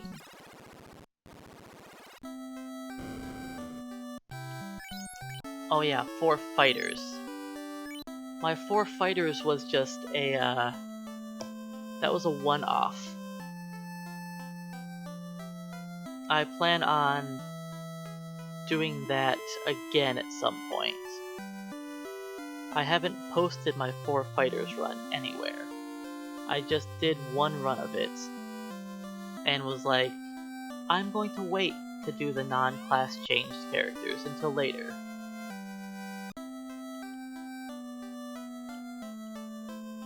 so I'll do all of the non-class changed runs at some point in time. But not right away. I think when I'm done with the night shenanigans, I think I'm going to move on to work on some, like, actual regular speedruns again for a little while. Class change is very impactful, even for the fighter. Being able to use the Excalibur alone is very important. And of course, all of the armor, that's also a big deal.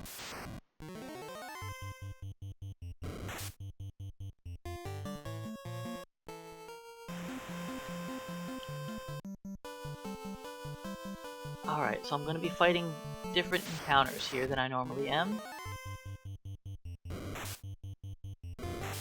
The encounters on the way to Ice Cave aren't a big deal. I'm just going to be running from them all. In fact, they're probably going to be better than what I normally run from.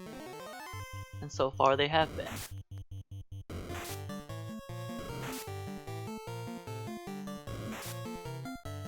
If only Adam could run away.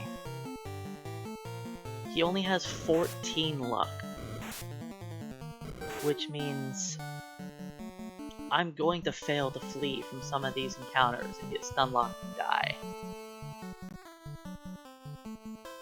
I would have to get very lucky to actually get away from here.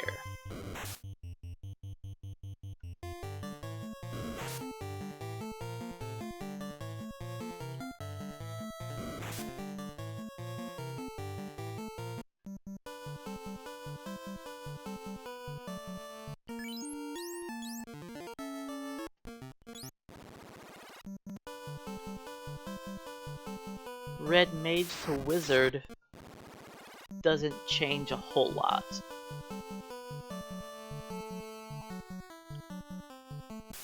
I was one step off.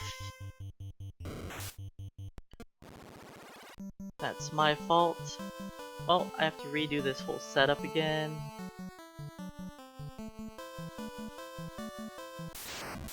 Yep. Gotta redo the whole setup. Because I was one step off of where I was supposed to reset. So, against some enemies you could be better off attacking instead of running. But, let's say you're in Ice Cave. Let's heal up. So when I'm in Ice Cave and I'm fighting a group of, 9 enemies, I don't want to sit around for 9 rounds trying to kill them all off while being paralyzed. That's not gonna happen. If I was like a caster, and I could one-shot them all instead of running, sure, that would be a viable option for escape, just killing them all. So, there are no solo enemies that we have to deal with that paralyze us. They're all groups of undead. If it was a solo enemy, then yeah, we'll take them out. But the only solo enemies that we can run from in this dungeon are the Gurpeeds. And the Gurpeed we're still gonna run from.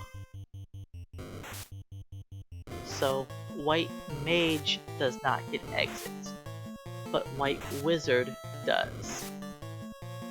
Black Mage does not get warp, but Black Wizard does. They made sure that you are not allowed to cheese the Ice Cave, so that teleportation is not available until after you class change.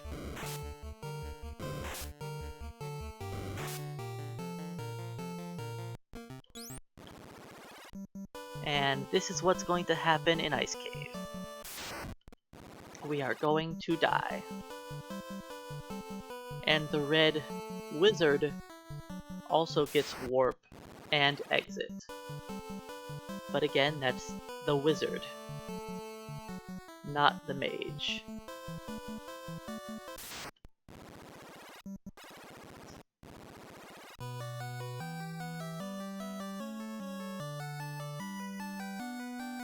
Now in some mods of the game, people like to give teleport / warp as an earlier level spell. I know I do. This Wraith battle is 2 to 6 Wraiths. It doesn't have to be a full group of 6, but that's just what we're getting. Yeah, I like to mod, when I make mods of the game, I like to make Warp a low-level Black Mage spell.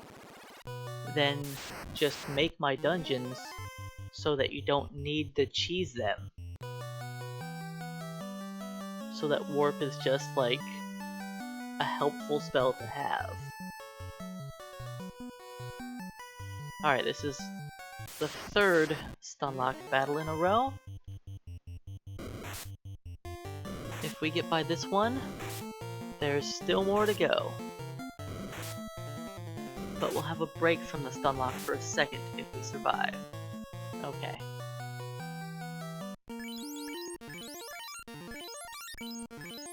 This next battle is unrunnable, so I have to take this one. Ooh, and that's scary. 2 Frost Wolves is bad. You don't want them to use their Frost Breath. Okay. I didn't get hit by Frost. Now can I kill the giant before he kills me? This battle is 1 Frost Giant always. And then it's 0 to 2 Frost Wolves.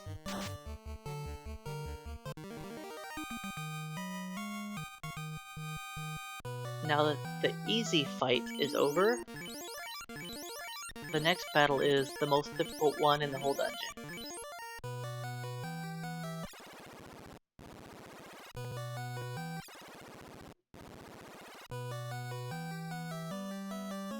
So the next fight is the Trap Tile, which is generally 6 to 9 undead that stunlock you and do a lot of damage. Perfect. Can't get any better than getting a first strike on that fight.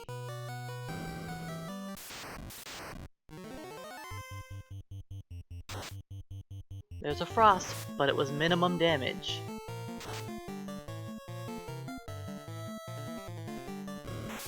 So, if the ninja could dual-wield weapons, I think he'd still be a weaker physical fighter than the fighter. Like, if you had 2 katanas, I think a fighter with 1 Excalibur would still be better than you.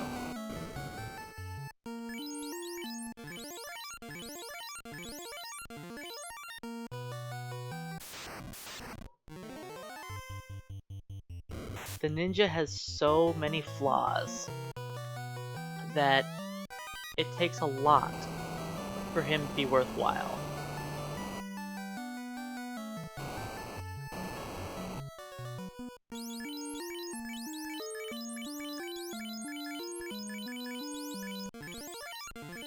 Okay, now that we have the ice armor, we don't have to be worried about getting paralyzed by undead anymore.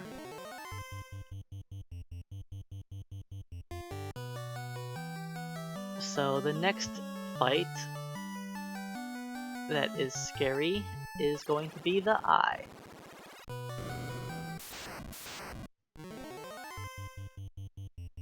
I have one more R-bone to deal with. Then we've got the eye battle. The eye has a good chance to instantly kill us.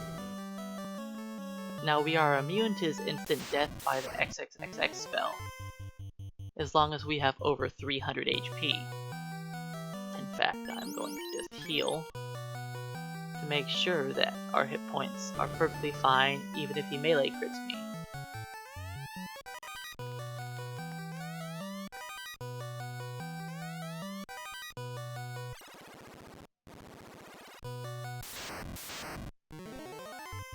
Okay, Mr. I, play nice. Nice! One shot. Alright, the run continues.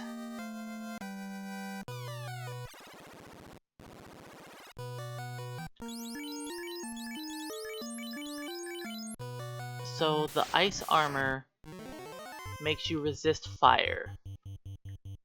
When you resist what an enemy is weak to in this game, you also resist their status effect attack. So, since undead are weak to fire, you resist fire, then you're able to resist their touch attack. It was probably not meant to be intended that way, but that's how it works.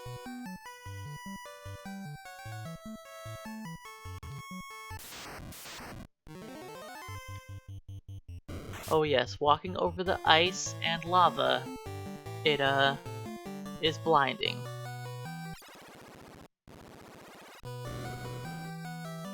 But yeah, it does not reduce your chance to be paralyzed, but it just makes you resist their attacks.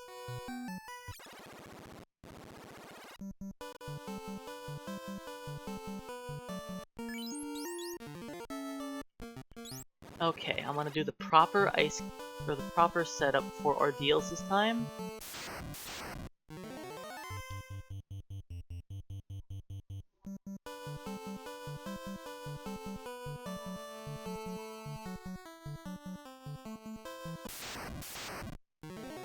When all the weapons' critical hit rate is fixed, the ninja's still pretty bad. And doubling their accuracy is helpful, but it still doesn't make them good. Ninja's biggest issue is they don't have enough strength to do damage. Not having strength means you don't really hurt the tough enemies in the game. Now, if you fix Saber and Temper, then sure, that's fine, and all those extra attacks work out just fine. You can just cast Saber or Temper and just not care about your levels of strength.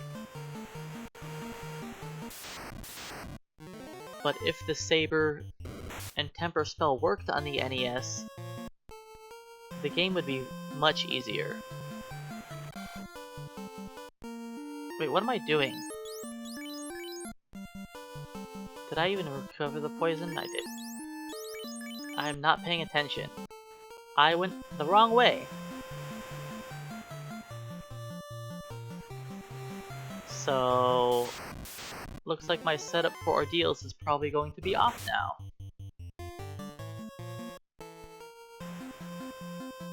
And I just said I was setting up for Ordeals properly. And here I go messing it up.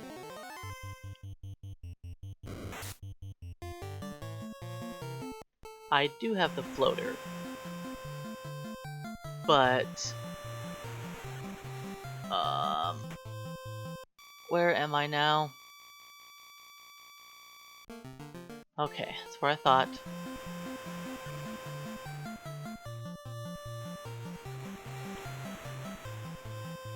I don't know if I completely ruined my setup. Yeah, I'm not supposed to fight that. I took too many extra steps.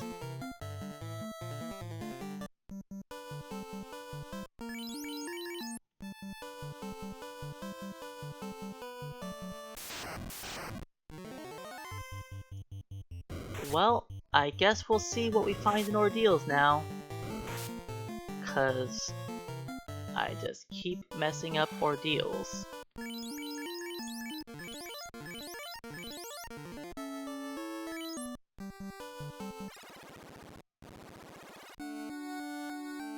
I'm pretty sure I'm going to be 2 fights behind now, which is going to give me a bunch of terrible encounters.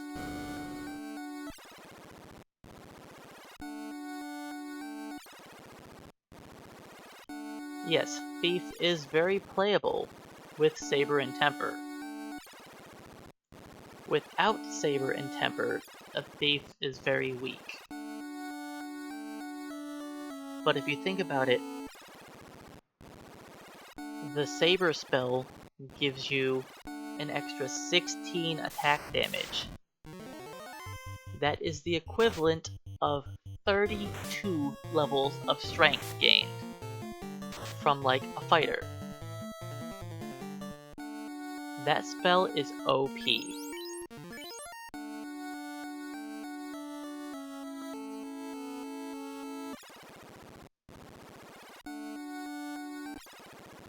Ordeals isn't bad if you are following, if you know when to walk through the dungeon.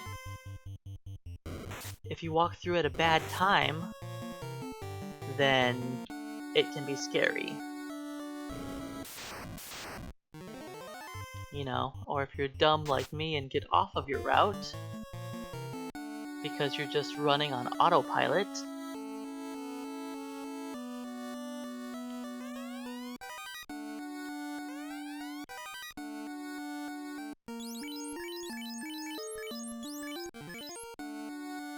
I have a feeling this next battle is going to just kill me. I'm gonna try to avoid the battle. Good. I had to sadly skip all of that extra loot, but it's fine. So, undead enemies, like the zombie dragon here, only have a 3 in 256 chance of paralyzing me through my ice armor. And that's now happened 2 runs in a row.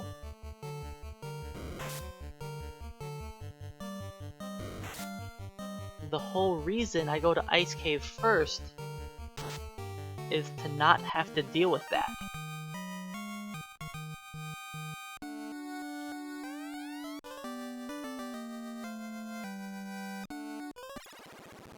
So yeah, if anybody wondered how lucky I am, the game likes to show over and over and over again that luck is not with me.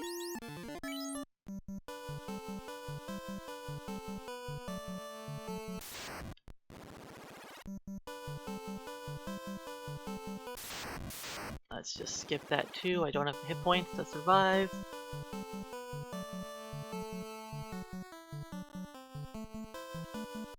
Okay.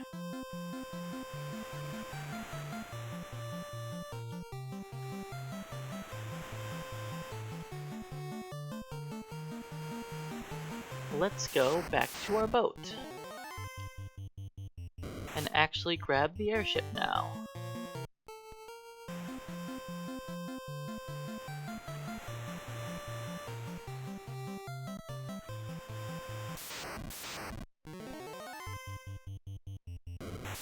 We'll see if my blind driving was actually accurate. It was. But since I'm not on a route, I could get paralyzed here.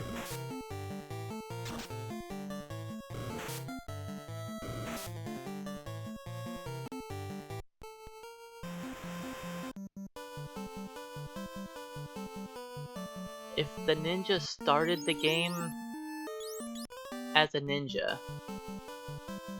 he would still be worse than the fighter.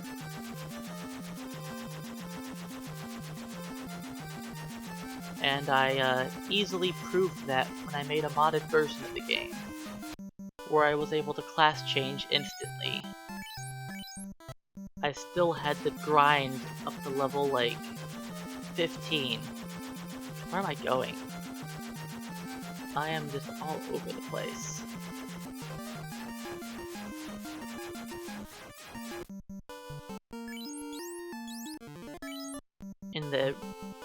default NES game, the thief is just the worst class.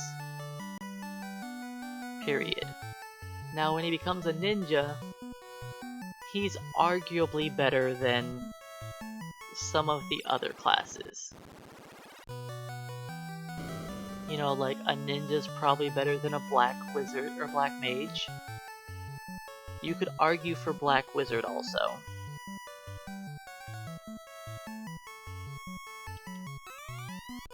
Since the ninja does get fast, the best spell in the game,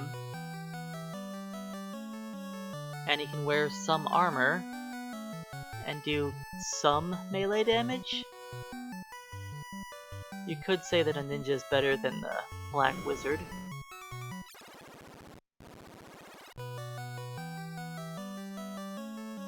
Giving him plus 80 agility.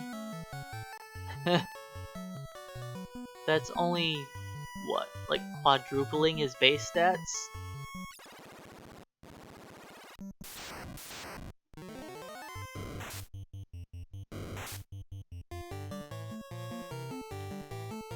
That's all it takes, you know, quadrupling your base stats.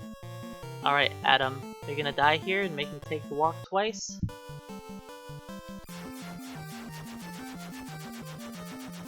Yeah, the thief needs a lot to be useful. And that's the problem, like, there's a lot of things you could do for the thief to make him usable. And the problem is it's never like one simple thing. You always have to change a lot of things to make him good.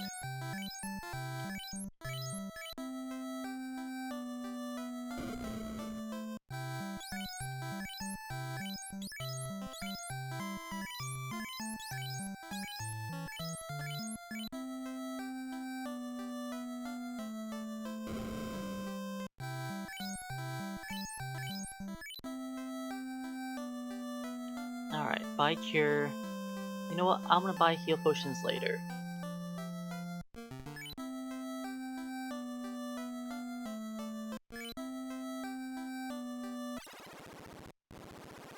So that's a little glitch that I rarely get to showcase. It sadly took 2 attempts because he moved up the first time. But there are some sections of the map that if you press select, then cancel out of the select screen, NPCs can move through you.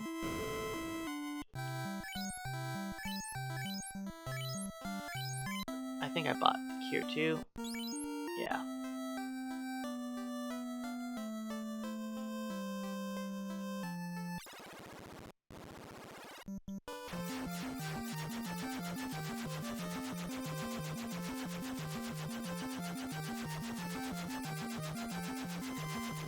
But yeah, that glitch sadly doesn't work on any of the bats I've tried it on. But it does work on that NPC up at the top of town. It's handy for getting by him without having to just run around.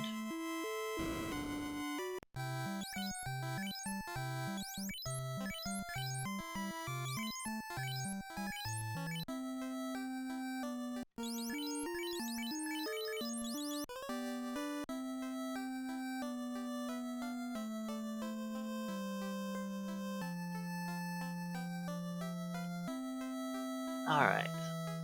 I'll buy a bunch of houses here.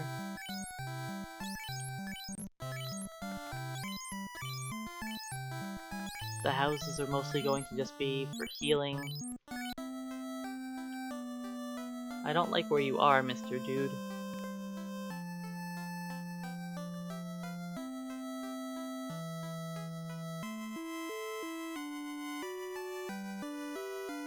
Yeah, we don't really need money anymore.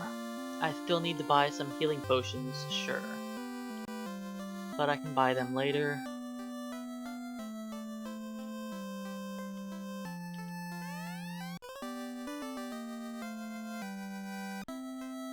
That scholar does not get in your way very often.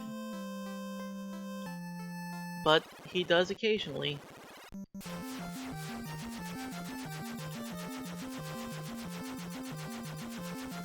Okay, now I have an important setup here to actually do. So let's actually do it correctly for a change.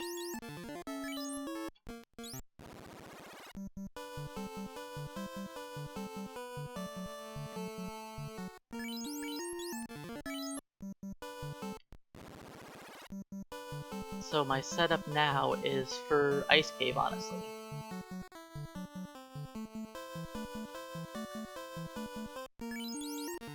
I'm setting up my encounters so that when I go back to Ice Cave to grind my levels, that I'm not gonna fight anything that's going to kill me today. Which, you know, was the goal yesterday, but I didn't do the setup properly.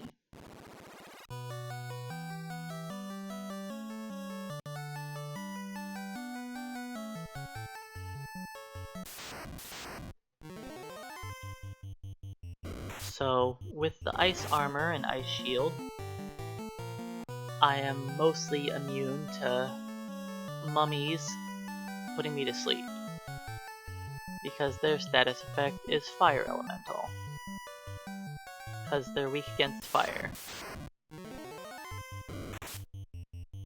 Mud golems, I don't mind fighting them if it's just one mud golem, because I have a good chance to one-shot them.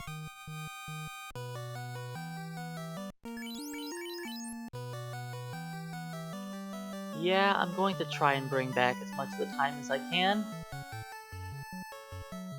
The biggest thing was getting through Ice Cave fast. That was a big deal.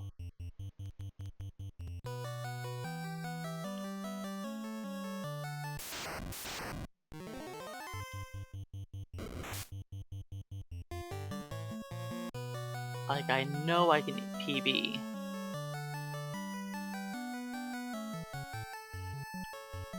Oh, Ordeals was also an ordeal. Good, good, good. No cockatrice there. This is what we want to see right here.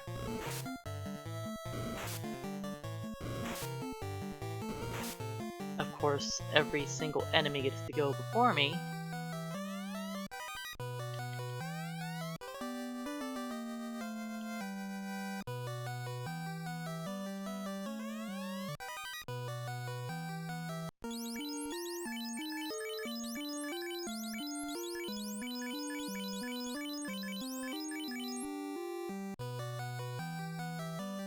Beep beep, robot.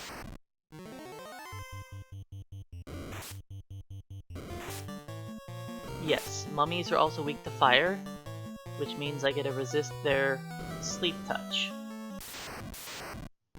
It's kind of odd how it works, and now that I have a ribbon, I am mostly immune to everything. I say mostly because there's always a 3 in 256 chance that you get hit by things. Which is the sketchiest part of solo runs.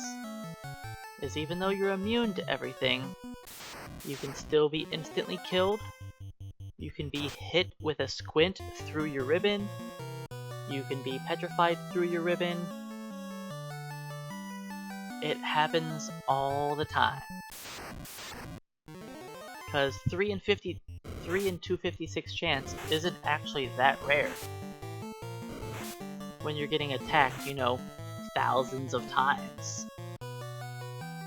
You will be hit with these stray autos that just hit you with status effects.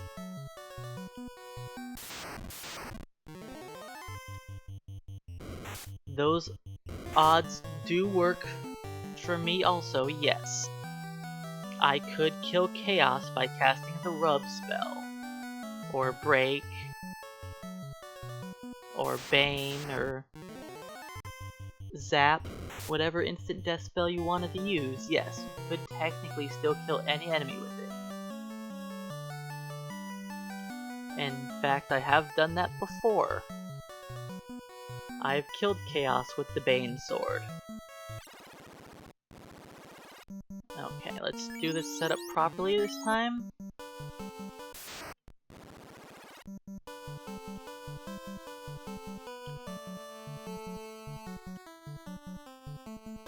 See, what I forgot to do last time was use a house right here.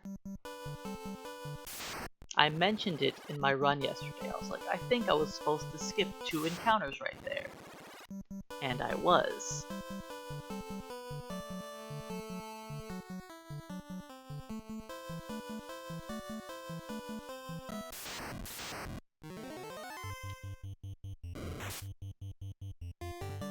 So yeah, the odds of hitting Chaos on a rub is 3 in 256. They aren't good odds, but you can do it.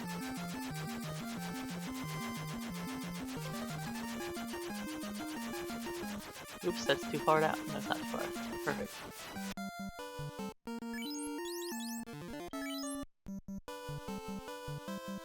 Alright, now I skip 2 encounters.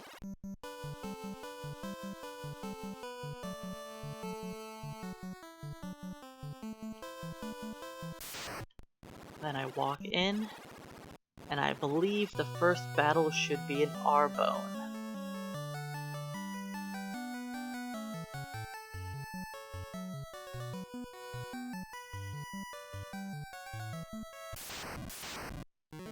There we go.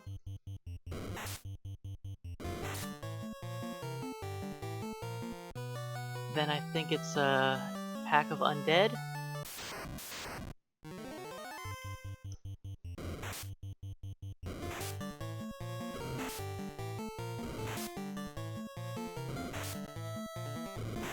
Fear is definitely not the best way to defeat Chaos. To make Chaos run away from you, you have to hit him 4 times with the Fear spell. So you would have to hit him 4 times with the 3 in 256 chance spell. Just for him to have a chance at running away. I think you would need to land 5 to guarantee he runs away.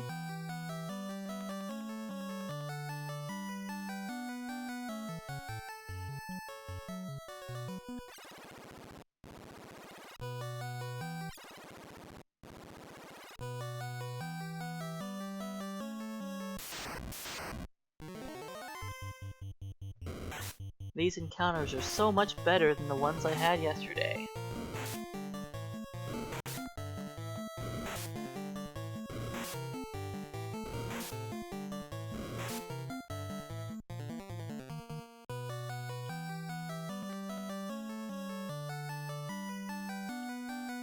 And I gotta do something a bit off here to force this encounter before I go downstairs.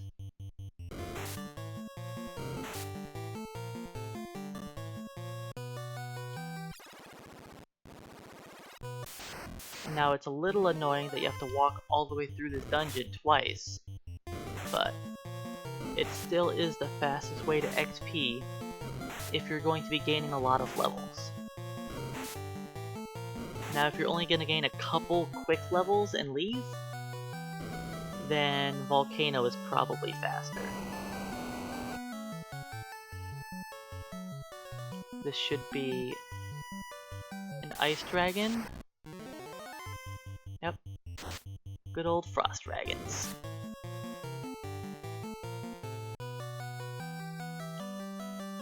And this is encounter number 1. I didn't test doing this, but I think if I do that, that'll save me from fighting wizards upstairs. And I should have the steps to make it downstairs. Yeah. Perfect. And grind start. So the first part of this grind is a little sketchy when I'm not doing any damage. I need to kill the eye a lot faster than that.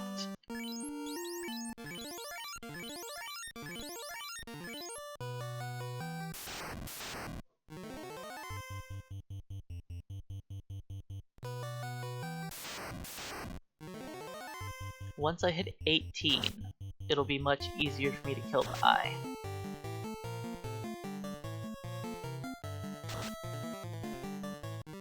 Because once I hit 18, I'll have 4 swings. Look at that, I gained luck on a level that wasn't guaranteed. Too bad it's a bit late now, because now that luck literally doesn't matter.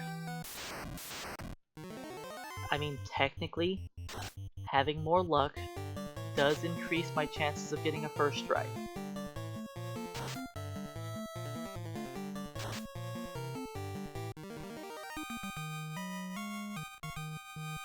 So yeah, now we get to sit here for like half an hour and just beat up on Mr. Eyeball.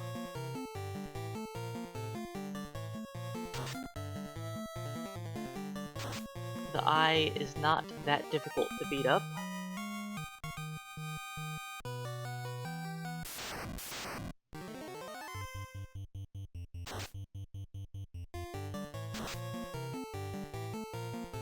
So, running through Volcano is not quick. And fighting Agamas actually is much more difficult to kill than beating up the eyes. Agamas have double the health of the eye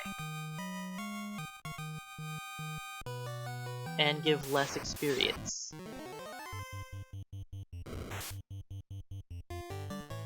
So I mean, sure, I could go to the volcano first and grind on them until I hit 18, then roll the dice on carry. Sure. I mean, I should beat carry at that level, but it's not guaranteed.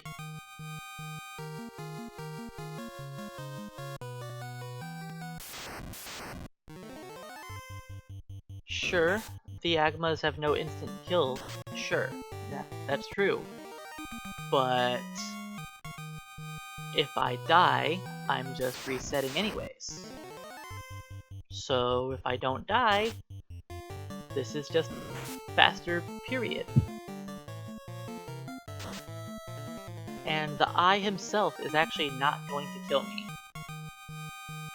The only thing I need to worry about are the random encounters around the eye. From all of my attempts, as long as I have a ribbon on, and I kill the eye in 2 attacks, he is not going to kill me.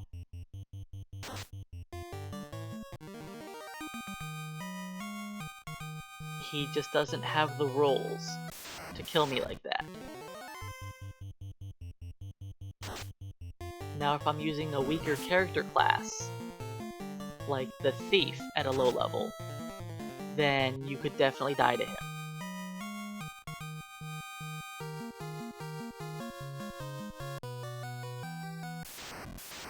But you wouldn't be coming to an eye grind as the Thief anyways, because as a standard Thief, you are probably going to be save scumming your levels, which means you don't want to spend 5 minutes walking through a dungeon to set up for your grind.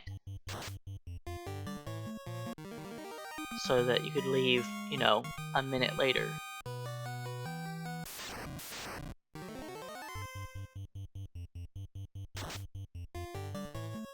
I have done a lot of eye grinds, and the only time I've died during the eye grind is if I get into a random encounter with a mage.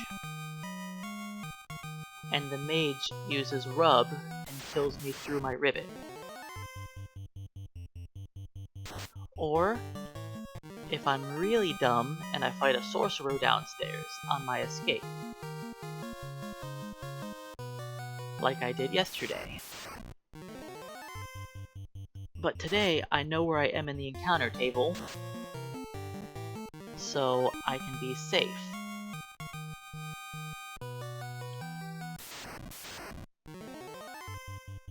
I know that my next encounter is battle number 27, which is encounter number 2. So there is a sorcerer coming up downstairs. But I'm going to be up here fighting the eyes until that battle goes by. So I'm not worried about it.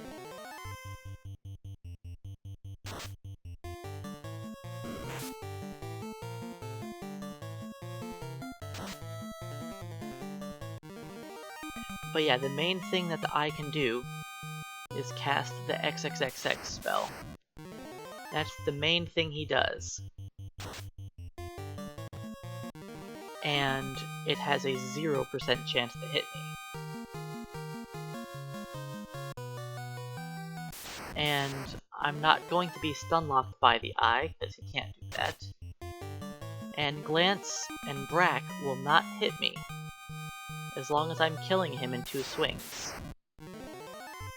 The random encounters like this have a very, very low chance to stun-lock me. And if they do, I have enough defense to survive anyways.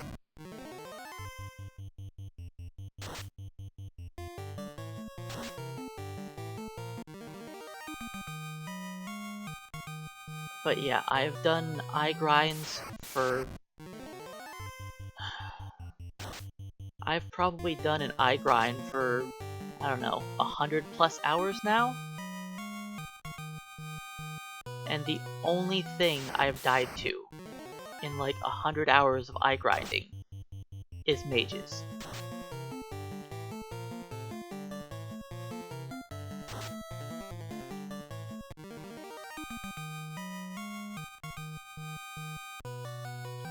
So you could a fire to defend against undead paralysis, sure. Or you could just run away instead, which would just get you out of the fight instantly.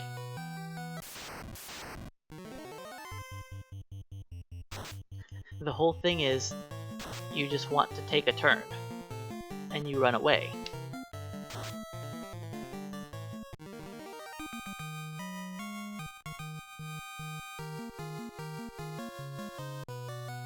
And yes, I was behind in the early game.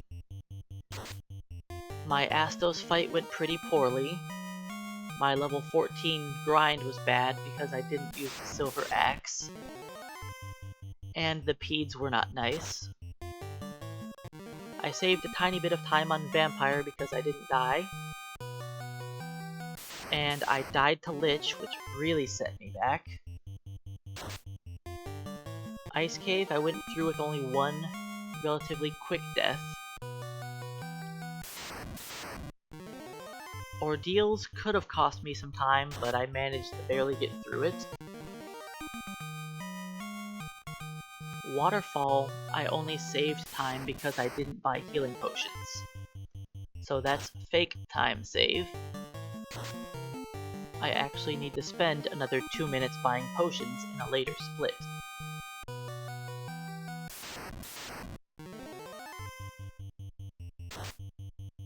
So it actually, like, I'm actually not as far ahead as it seems. I am about on pace for a sub 4,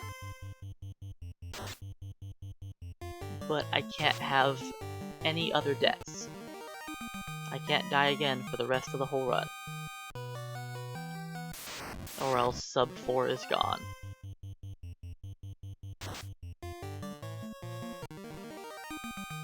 So ideally, I want to finish this grind before 3 hours, which I'm not going to.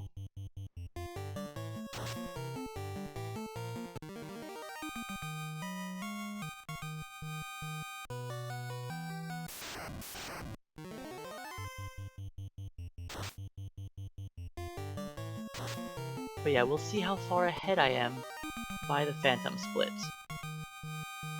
That is going to be the major tell.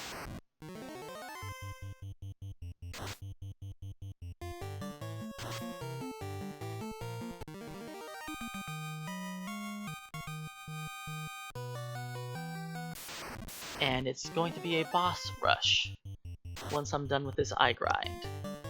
I'm going to run into Sea Shrine, get the slab, beat up Kraken, get it translated, go to Mirage Tower, beat up Tiamat, then go to the volcano, beat up Carrie. And all of those are going to be relatively quick.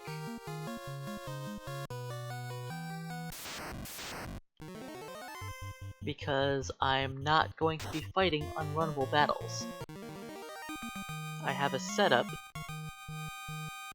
for each of the dungeons that makes it so I'm not going to be fighting unwanted encounters. As long as I can remember what those setups are, of course. It has been a little while since I made it past this grind, so it is possible that I will screw up the setups.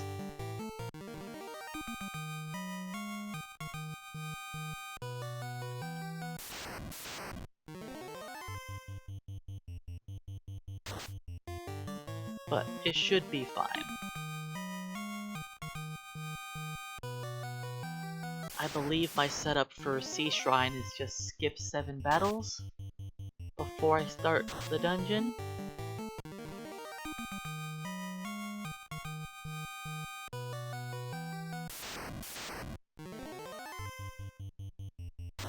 I think it's 7 battles. I could be wrong. Maybe it's only 5. But I'm going with 7.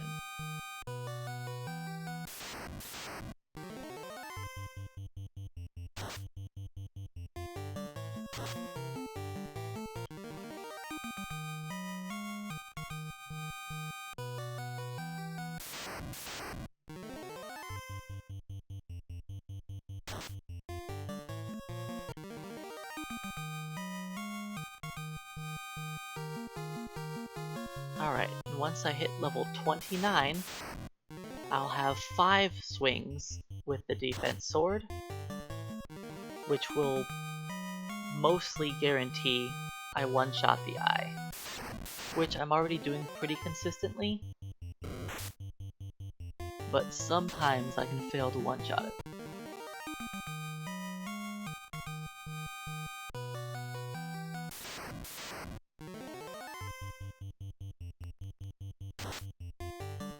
But yeah, this is the beauty of the eye grind.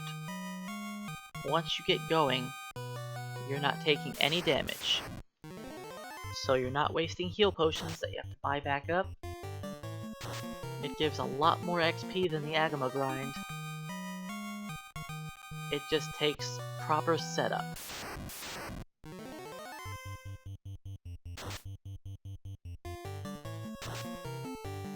And remembering where you are in the encounter table also helps.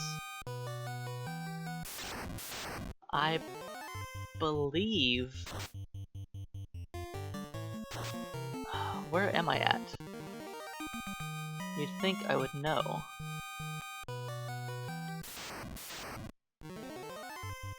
Okay. I think that's battle 29. It's possible it's only 28.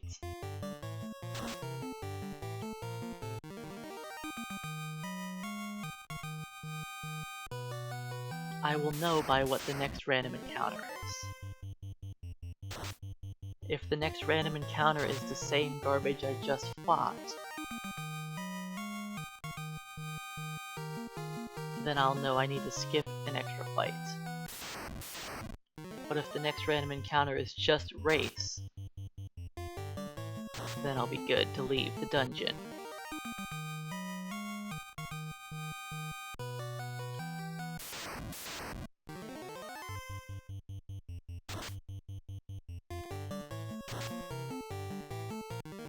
Yes, the defense sword has the highest crit rates out of any of the swords that I can get to. And it also has the highest accuracy out of the swords I can get to. Now, technically, I could actually just go into the Sea Shrine, grab the slab, leave, get it translated, go into Sky Castle, and kill Tiamat with the Bane Sword, and grab the Excalibur, and I could come here with the Excalibur, But that's a lot of work, and I'd have to backtrack through dungeons also to do that. And that doesn't feel worth it to me.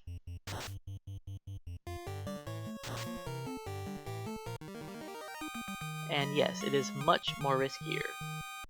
I've tried to beat up Tiamat at a lower level, and it can easily lead to death. And if you die on your way to Tiamat, well, you just wasted a whole lot of time.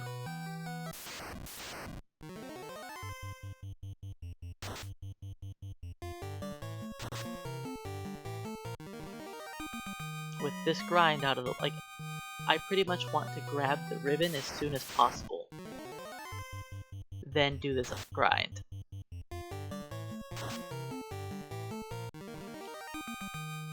The defense sword, it's great that it's in the same dungeon as the ribbon. It's the quickest ribbon to grab. And it also comes with, you know, one of the best swords in the game.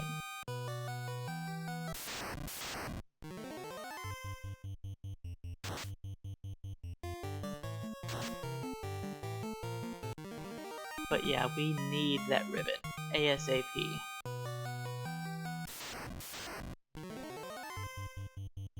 If I had a ribbon earlier, I could do an eye grind when I was first here.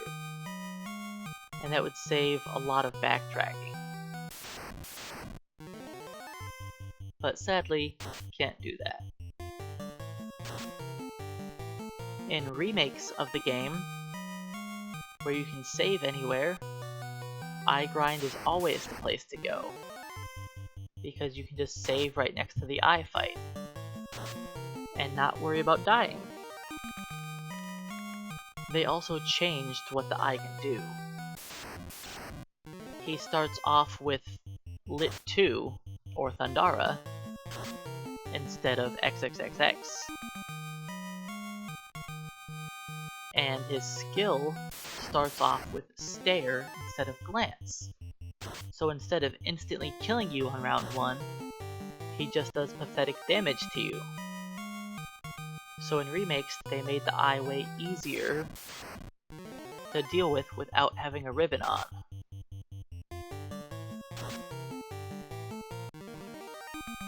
And since you can save in the dungeon, you don't have to worry about the off-tile encounters.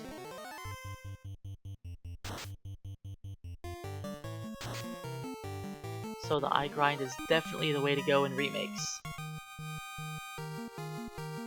There we go, 29.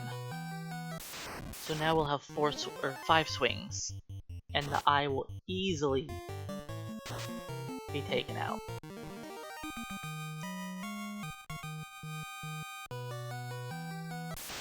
Now, there is one possible value that I've seen in the past where I don't one-shot the eye. It's where I actually miss one of my swings, and the other 4 hit for pathetic damage. I've seen it one time before. And I'm guessing by the time you hit level 30 or 31 that it's not possible to do that anymore, based on the increase of your accuracy or strength.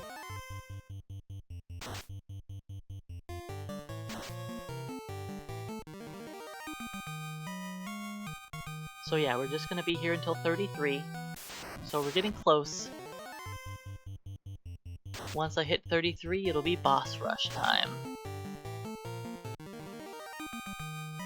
So the importance of 33 is not that level itself.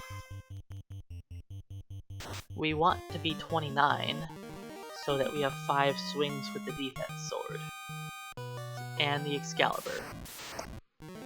But the main goal is to get us close to 35. Because level 35 is the earliest level we get 6 attacks with the Masamune. And so, for the last 2 fights in the game, I want to be level 35.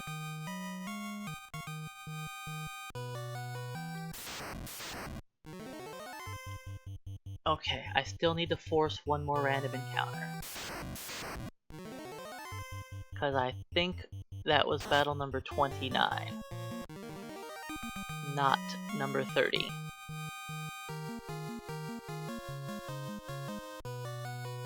So it's possible I get this random encounter before I have to leave.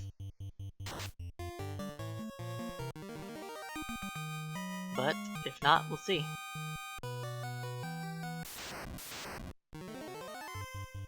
I will figure it out as I go, for if I need to force that encounter or not.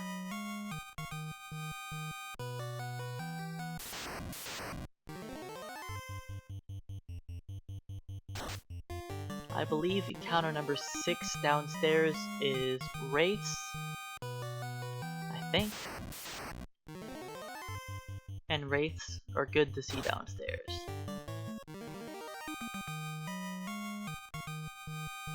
And that's the battle that we should be fighting twice downstairs.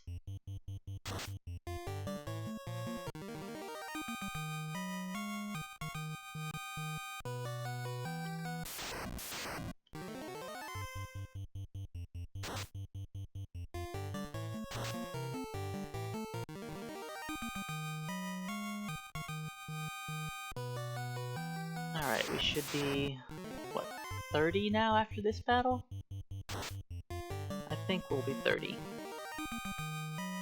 Maybe we're 31 now. Or an extra battle? I could have been off on my level. I haven't been counting how many eyes. But I figure that I'm close. Not close enough.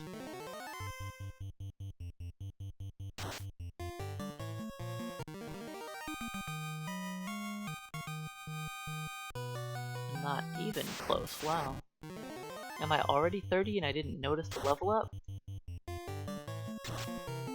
That's possible.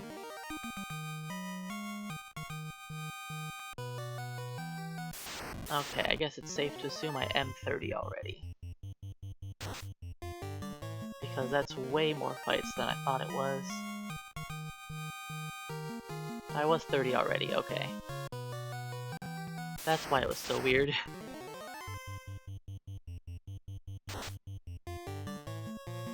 Alright, 2 more levels and we can get on out of here.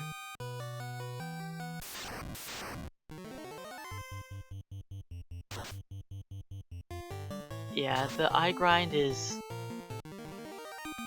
it's nice, I don't have to really think about too much. I just walk back and forth for, you know, 30 minutes. Oops.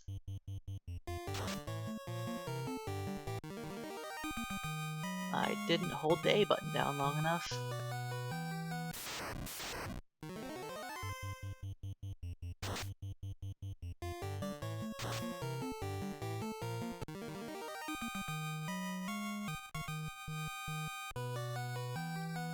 So yeah, at 33 we're gonna have a decent amount of hit points.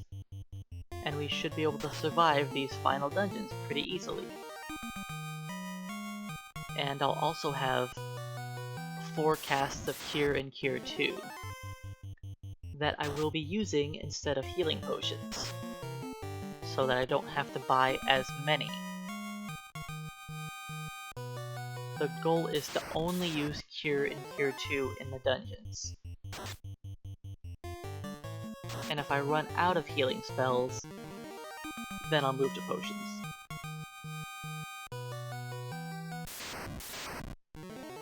But ideally that doesn't happen. And it shouldn't happen unless we really get our butts kicked. You know, like Bloody critting me in the face or something like that.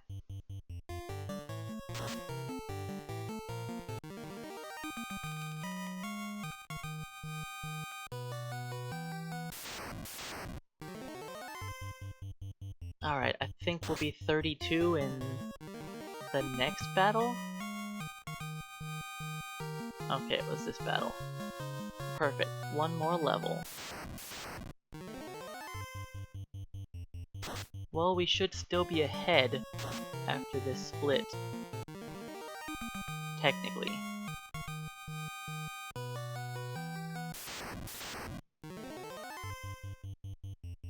until I have to buy my potions later. Then I'll be a tiny bit behind, but as long as I beat Chaos in one try, that's the big time save. It's just on that final split.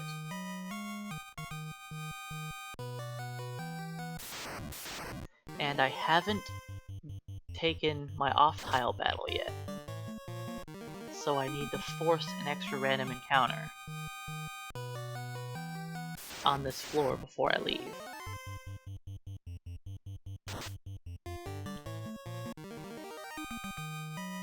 Because I'm pretty sure the next random encounter is encounter number 4, which is a bunch of sorcerers downstairs. And we don't want to fight sorcerers downstairs. We saw how that went yesterday. Instant death. And then that's the run, so we're not doing that. I will play it safe.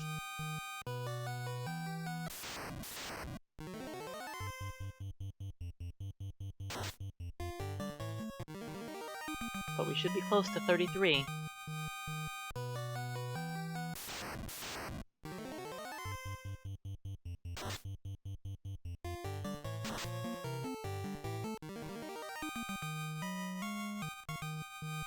There we go, 33.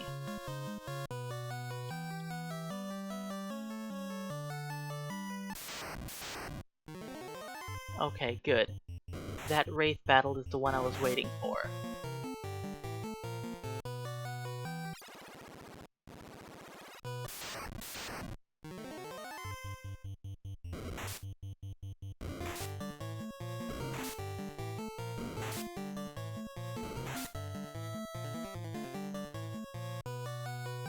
So now, the only random encounters I fight down here should be a group of Wraiths.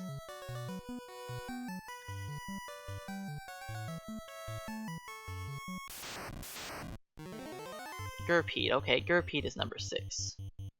I should have known that. But I didn't.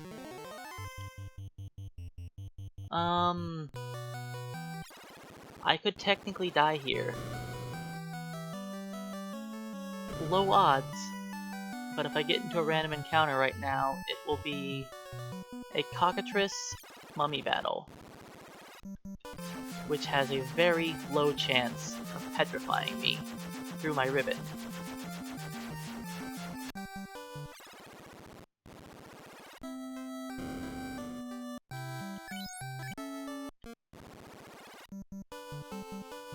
Oops, don't do that. Hard power. Skip this battle. Okay. So that's one battle skipped.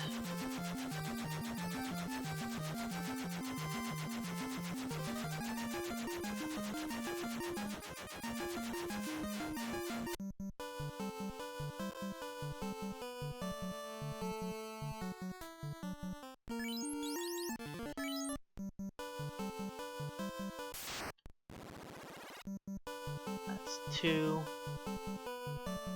I don't think I'll make it. I will, okay.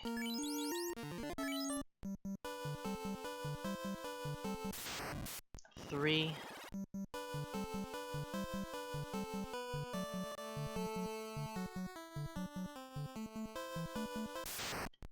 4.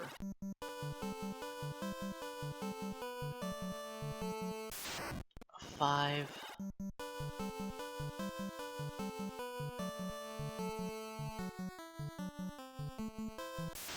6. I don't remember if I'm supposed to skip 5 or 7. I've done so many different variations.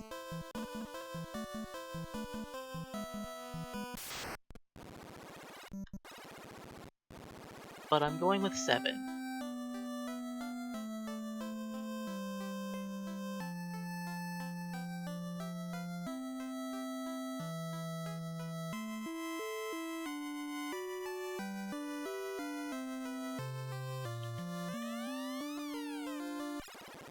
and we'll see. If I did it properly, I won't fight any unrunnable encounters. And if I see a solo enemy that's worth acceptable experience, I will just melee them down. Because I do still need to gain some XP. I think I'm supposed to do this. Right? Yes, this looks correct.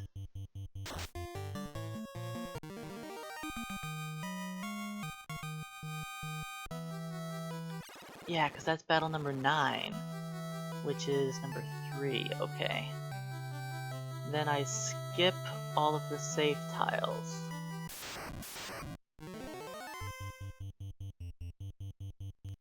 I really should have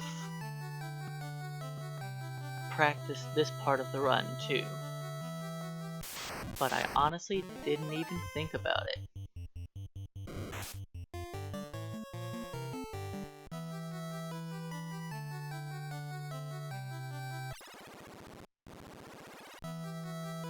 This is a very temporary upgrade.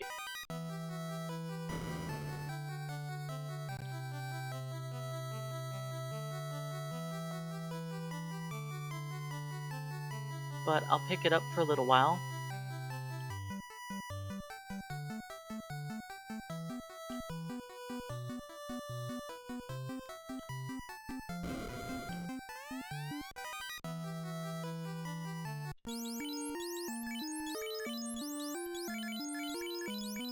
Oops, whatever.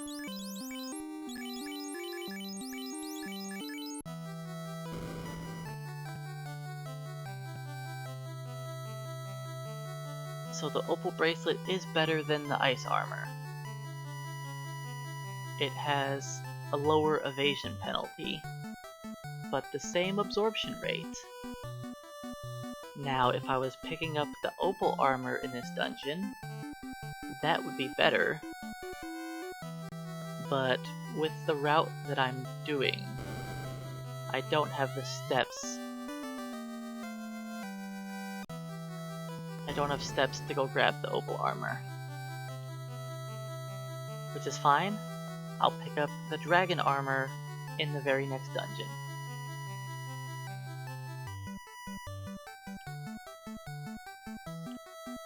So not having warp, you kinda have to walk all the way out here. Warp or exit would be handy here. But instead, we get to just walk our way out of here.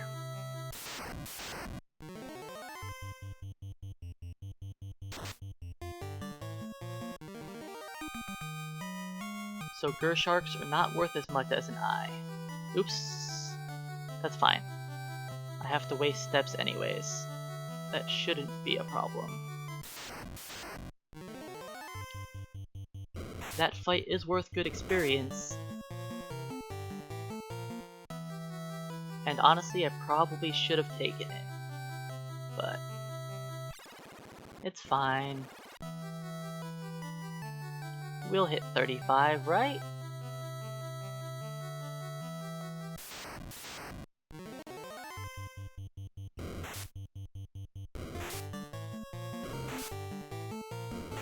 If I feel like I'm really behind on experience, I can take some encounters in the volcano as a last resort. But yeah, I probably should have taken that big eye fight.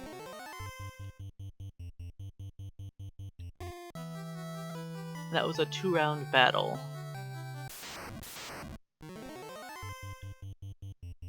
And it was worth a good amount of XP.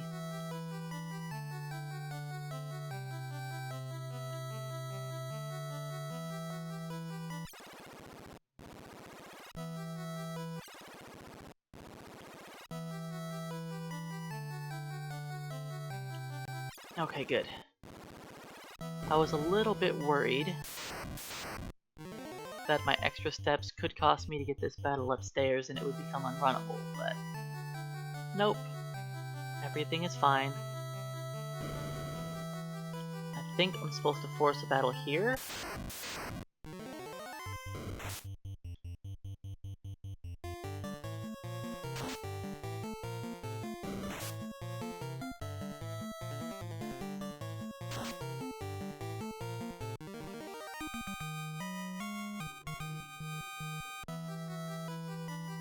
Then I believe I'm supposed to force a battle on this floor also.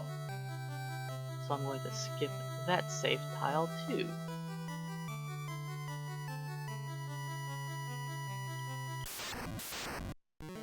Okay, that was actually the proper setup.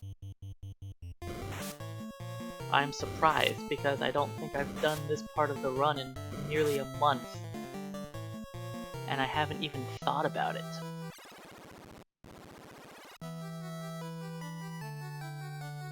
So it's good that I remembered that. I mean, it wouldn't be a huge deal if I got into the unrunnable battles. It would just make the dungeon take longer. And I'd probably take a lot more damage fighting water elementals. Because they hit kinda hard.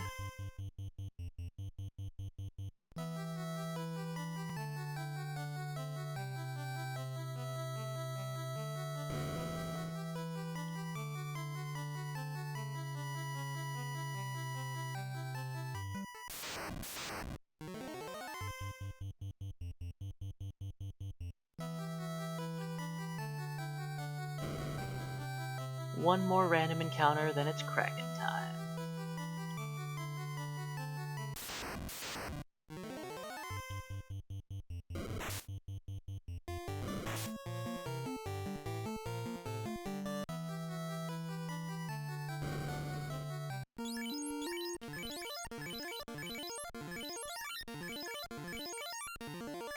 Just heal to full.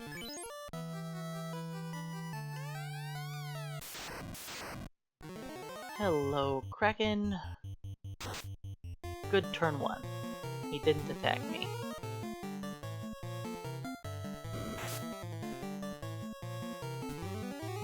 I'm going to play it safe and just get up all 3 defenses, so I know that he can't hurt me unless he crits. If I hit like that, I'll kill him in 4 swings.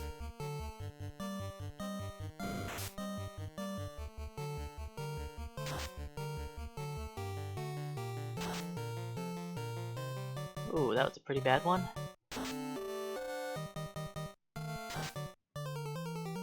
Alright, one more good swing and he's dead.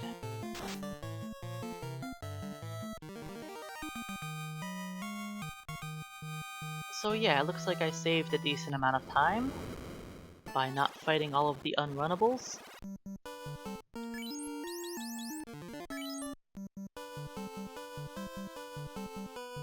I think I'm supposed to use a house right here, but I don't remember.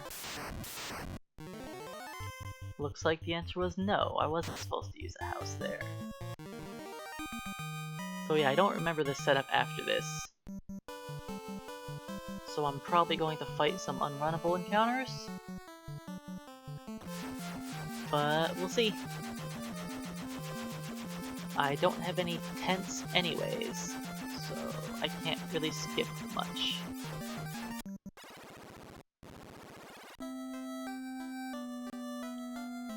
I need to go buy some recovery items. And I will. Hello, Dr. Un.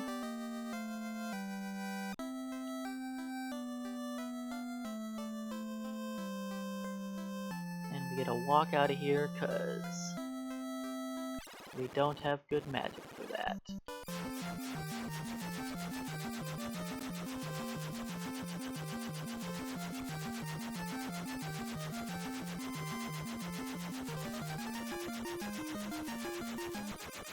Alright, let's buy a few houses.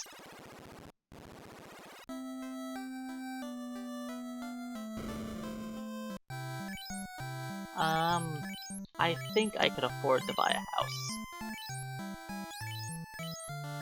I guess.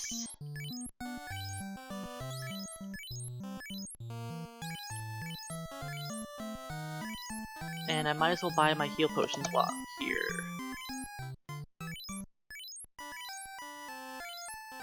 It might cost me a bit of time on this split, but I have to buy the potions sooner or later.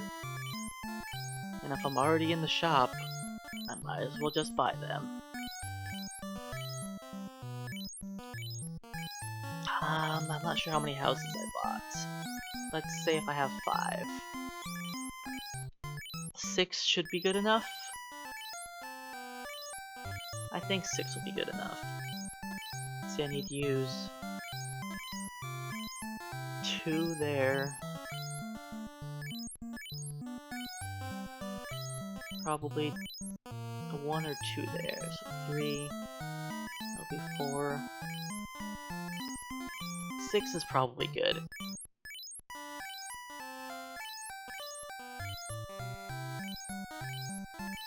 I'll max out my healing potions, and then we'll go translate, or go talk to the Lufanian people and pick up the chime from our translated slab.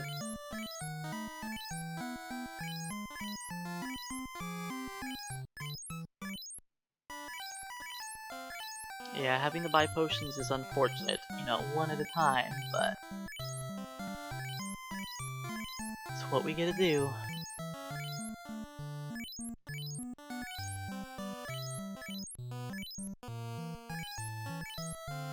I shouldn't need to buy... If things go well, I won't need to buy any more potions. And hopefully these will all last me to the final dungeon.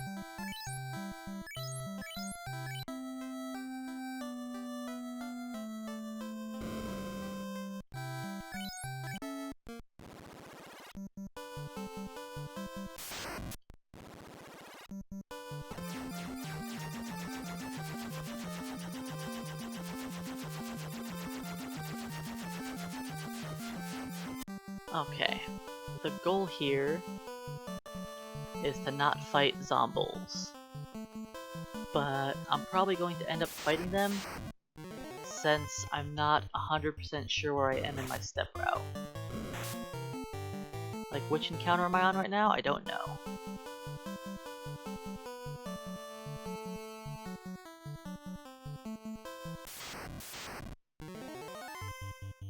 Alright, double giant is good to see.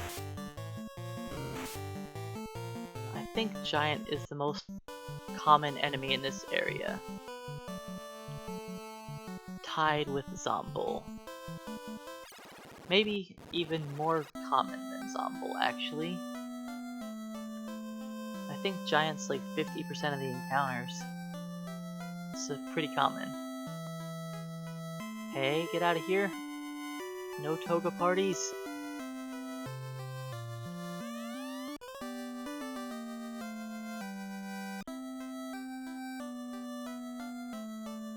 Don't you move, you jerk.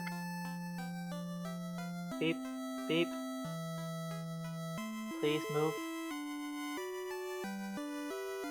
Okay, we're walking out the long way.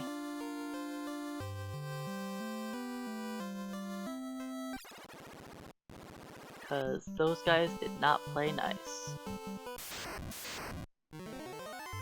Unfortunate. I had a feeling that the Zomble battle was coming up, but I didn't use my house in time. Because I ended up delaying that one battle earlier,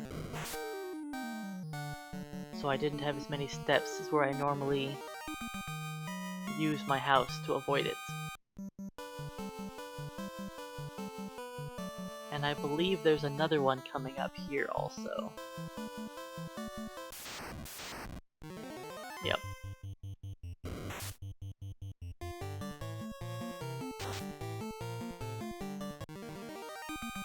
But it was a quick battle.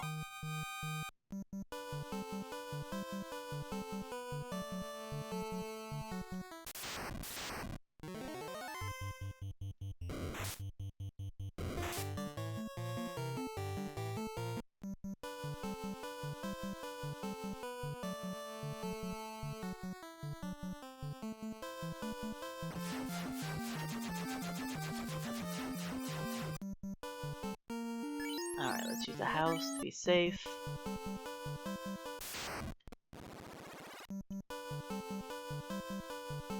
Can I make the whole walk?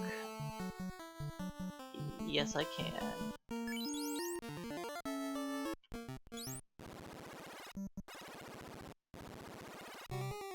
Okay, I'm going to leave the Aegis shield here.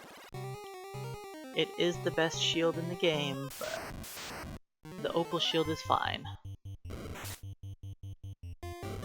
Yeah, walking in and out of the lake is good because of safe tiles. And sometimes I walk on the south edge, depending on if there are certain encounters I'm trying to take.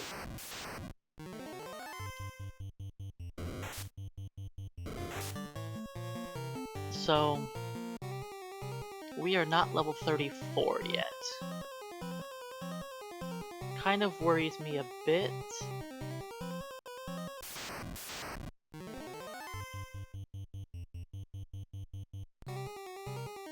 I need to take some extra battles. I definitely should have taken that shark big eye fight.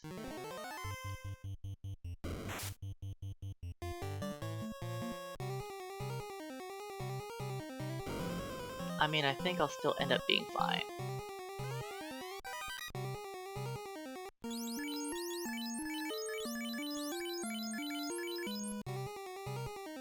I pick up the dragon armor just for the increase in absorption rate. The only thing I could be wearing better for absorption is the opal helmet. But I'm not going to wear the opal helmet over the ribbon at all. Even though there are plenty of places in the game that I could be rocking the diamond armor, Aegis shield, pro ring, and opal helmet. But I just don't feel like switching around my equipment bunch for that. Hello, Mr. Bloody. Please go down quickly. Good turn order. Only 70 damage isn't that bad. I could do a quick Bloody grind if I was really scared about my XP.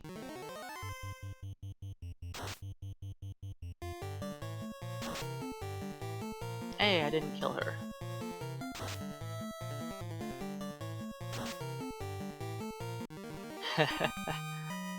Yeah, I'm not stopping the clock. Whatever enemies get in our way is whatever gets in our way. Now that's the scariest that fight can be. I wish there was only one Medusa, and I would take that out with a melee attack. I'm going to do something a little sketchy here that hopefully won't mess me up.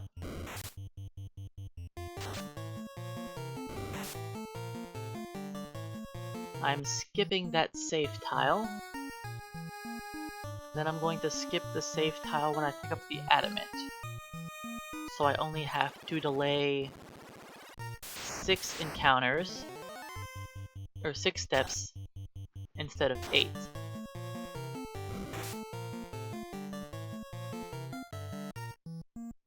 So it'll just save me taking 2 steps.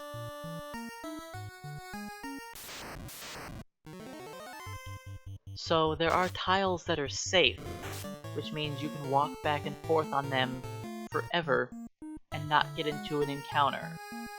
So like the doors for entering rooms, the tile underneath the door, those are both safe tiles.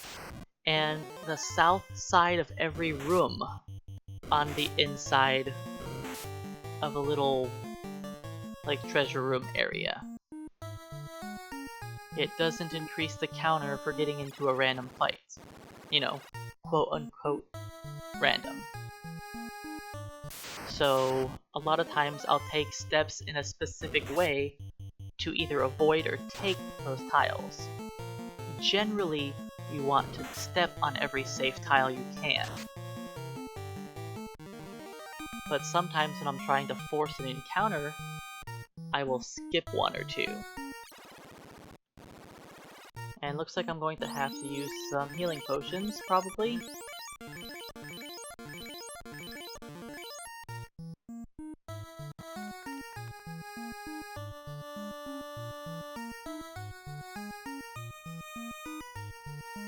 So if I walk straight onto this floor,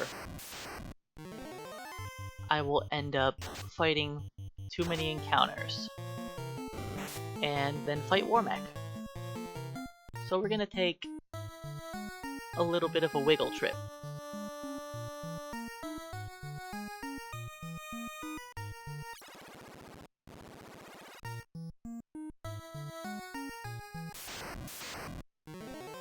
So if I'm behind on steps, I could take... It's hard. If you're behind on steps, that means you probably don't have... You're probably already taking every safe tile you can. Like, it's... There's not very many places where... Let's heal up.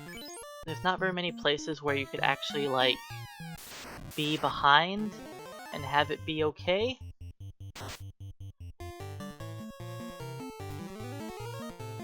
Because you are usually not trying to force an encounter out.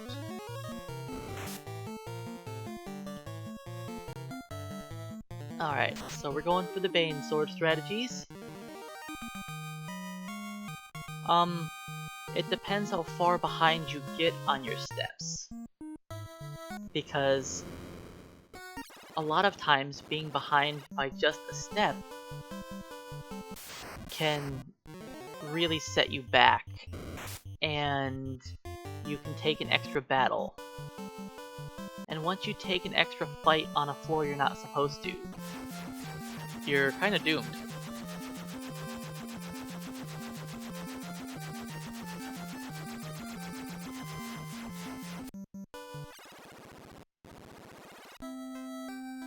Alright, I'm gonna buy these healing potions now.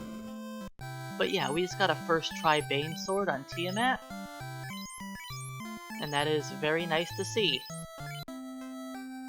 It's not something that happens often.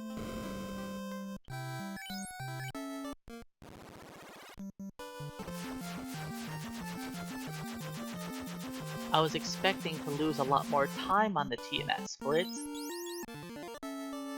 because that's where I did my shopping. But I only lost 20 seconds because of a first try Bane Sword. Bane Sword only has a 1 in 7 chance of hitting Tiamat.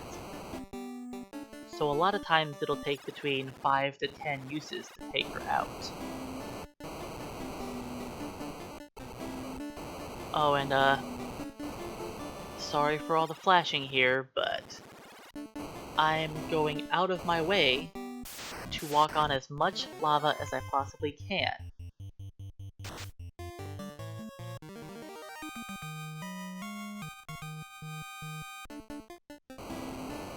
And I forgot to grab the Excalibur, so I'll have to fit that in.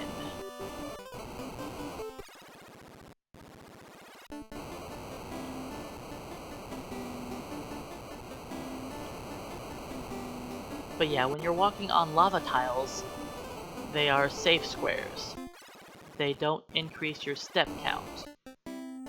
So if you're taking 1 point of damage every step in lava, but you're not getting into random encounters. So as you can see, we are just flying through this dungeon without getting into random encounters like at all.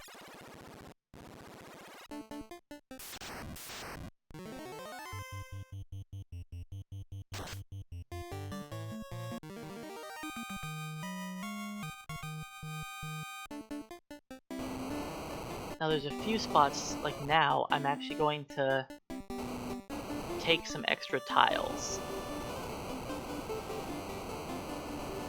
I could walk on more lava here, but I'm trying to force the next fight.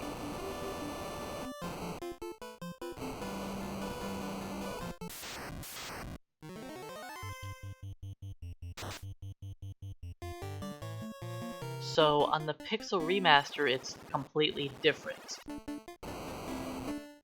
In the Pixel Remaster, it's safe on the lava, but it still increases your step count.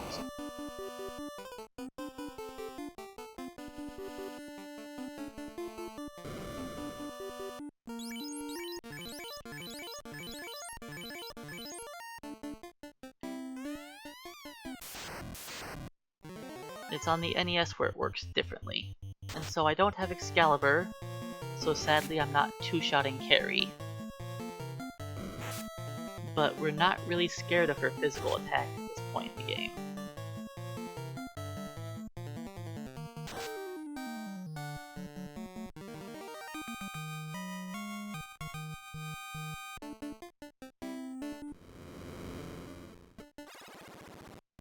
Okay. I still need to pick up the Masamune, or the Excalibur. So I'm going to do something a bit different here. I need to force an encounter.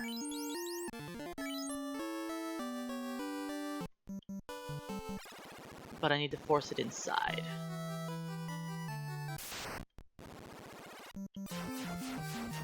Actually, I guess I could have forced that one outside. I think it would have been okay. It's fine, just play it safe. Just play it safe.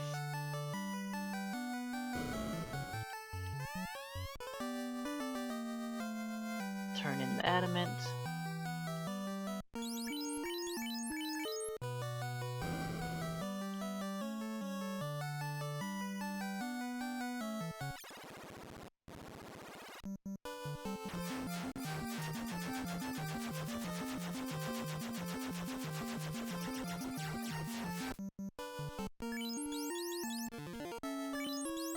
Just make sure I have all my spells.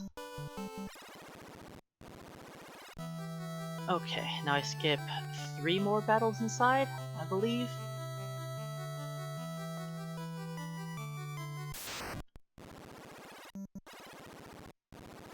If this is a really fast encounter... Yes, it is, okay. So I skip 1 more encounter, then we're actually going through the final dungeon. And we're making good time.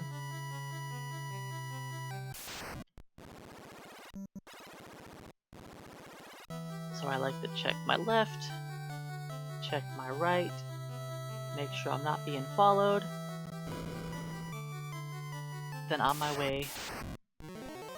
It doesn't really matter how I walk there, it's just wasting enough steps that I want to get this battle 1 step before the orb.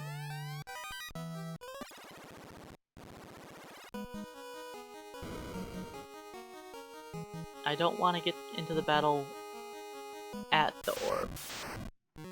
I want to be 1 square away.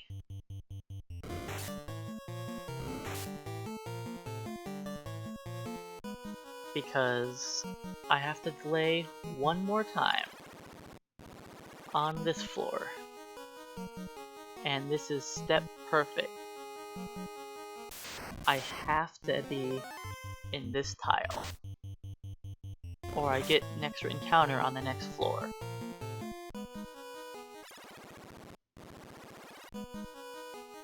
And this floor has a whole lot of unrunnable encounters.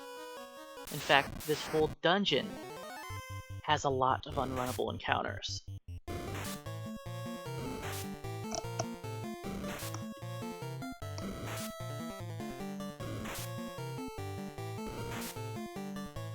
Okay, all you bad men go first. I appreciate that extra 100 damage I took.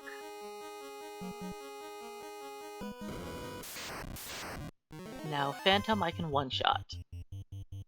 Or two-shot if I hit like a pansy.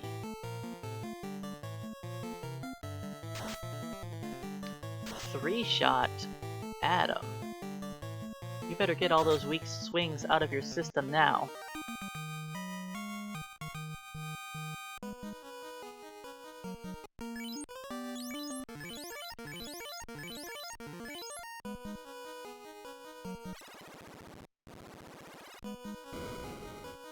Alright. Now, we have some unrunnable battles coming up.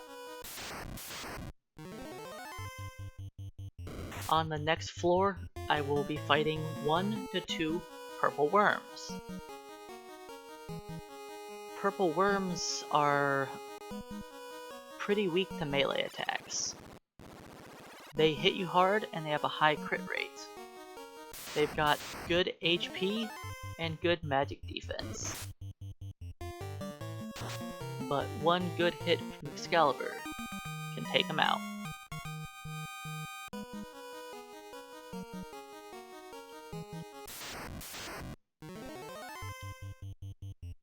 Good turn order. Okay, so I've got a really scary battle coming up. You remember that whole stun lock shenanigans we dealt with, 2 hours ago? Well, it's back. Sub 4 is still in the cards, yes. This next battle can stun lock me, even though I have a ribbon on. Gur Medusas attack 10 times, and if they hit you, they are likely, and if they attack you, perfect, they are likely to paralyze you. And we just got a first strike on them, so that's great. I didn't heal up before Lich. Oh no! His nuke did acceptable damage, and we didn't one-shot him.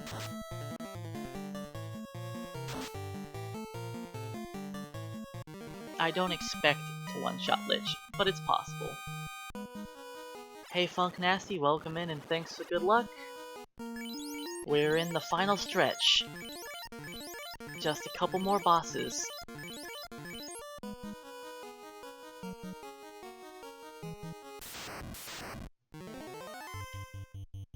There's our first Agamas of the whole run. And I'll see them one more time. I'm sorry everybody, no Agama facts.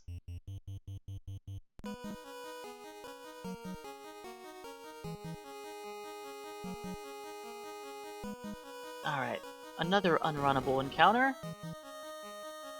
The Fire Elemental.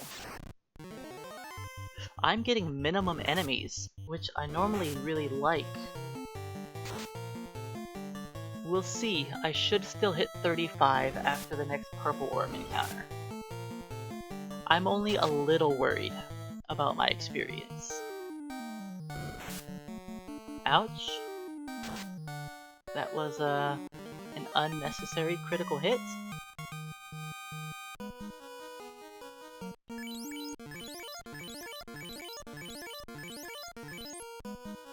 Okay, Carrie can really hurt. I need to get my defense up before she swings. At least she didn't crit, but that really hurt. Okay, good. I should be fine now.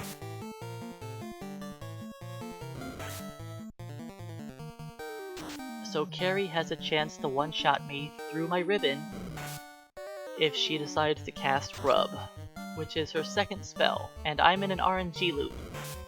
She swings at me and misses. I do 157. Now this is terrible damage on my part, but I'm going to keep it, because it's 100% safe.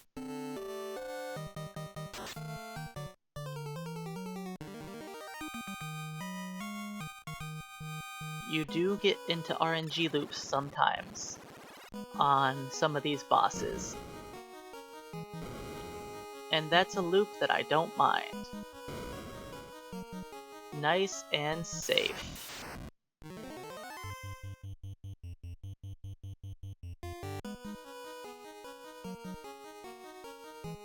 I'm not going to do my little strategy there. Ooh, double first strike. That is amazing time save. Because those battles can easily cost me a lot of time, with 8 enemies attacking me. I probably saved like 40 seconds. By getting a first strike on both of those battles.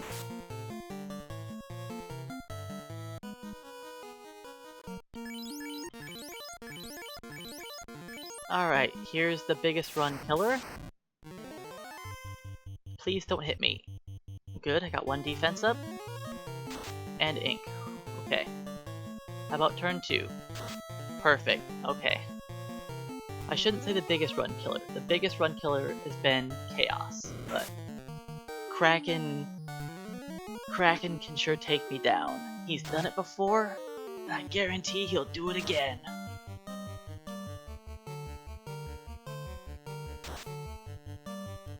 That's a good hit. That's 500 damage. Alright. 750.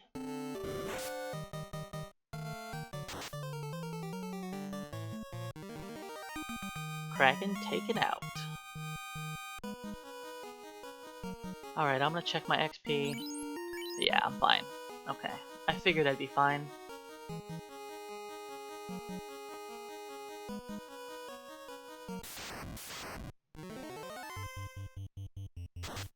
So normally, I just fight this battle downstairs.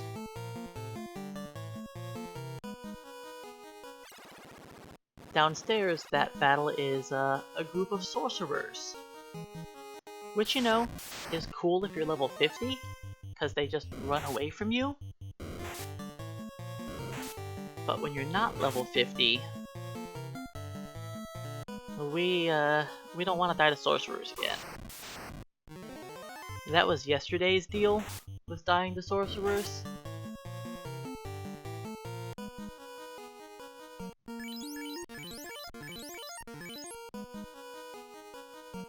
Alright, the next battle is where I'm gonna get my level 35. Hopefully it's only 3. It's 4.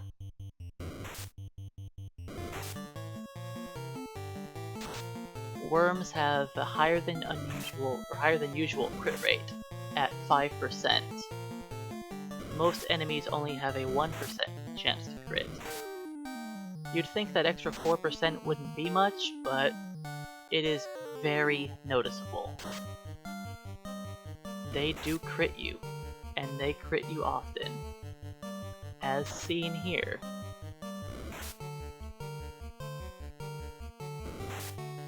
Well, that was quite the painful encounter. Now you could think to yourself, hey, couldn't I just use the defense sword and avoid a lot of their attacks? Sure, I could. But in the process of getting up the defense sword 3 times, I could also be crit, 3 or 4 times.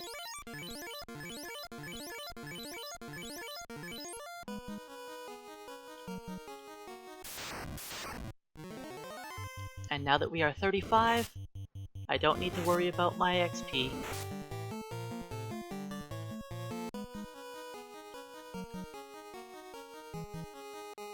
And since we don't have a black mage, a black wizard, or a red wizard, we cannot cast the warp spell after picking up the Masamune, so we have to take the incredibly long walk back.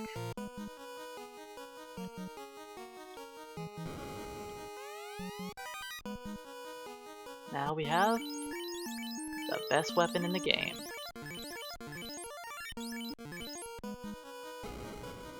Upside down door. So a few more random encounters, then we'll have the final 2 bosses.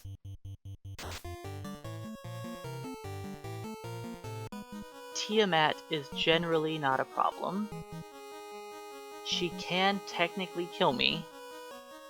She has 2 ways to kill me. 1, she decides to melee me and crit me twice. The other way for her to kill me is to get really lucky and get the 3 in 256 chance of killing me with Bane through the ribbon.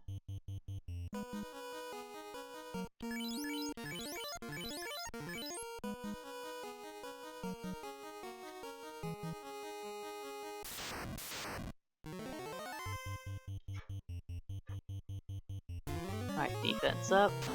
That's good. I will use 2 defenses against her.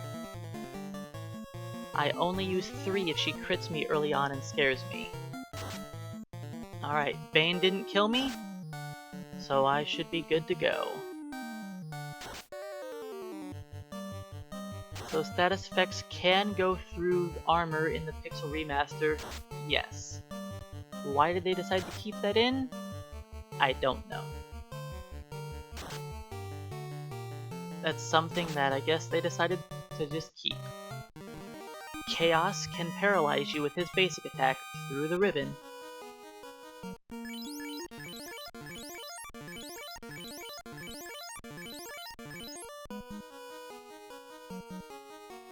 Alright, one more random encounter. Alright.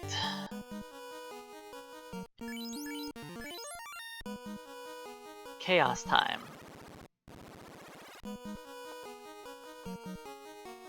I just need him to play nice. The best thing he can do in round 1 is cast Crack. I want to see him stay away from magic as much as possible. Alright, Chaos, please play nice.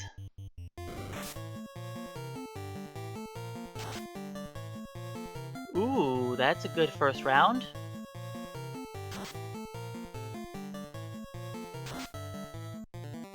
Okay, we're at like 900, almost 1,000 damage. Perfect. This is looking good. Okay, we need like 750 more. Alright, it's getting a little scary now. But one good swing, he'll die. And there's our crack. One more swing. Okay, we survive. Chaos is dead. Whew, buddy. That was pretty good.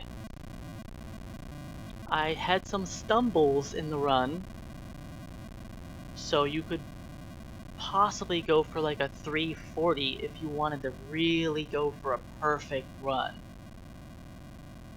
But that's asking a lot. So yeah, thanks for the GGs, everybody. That actually took me a long time to finally get the sub 4.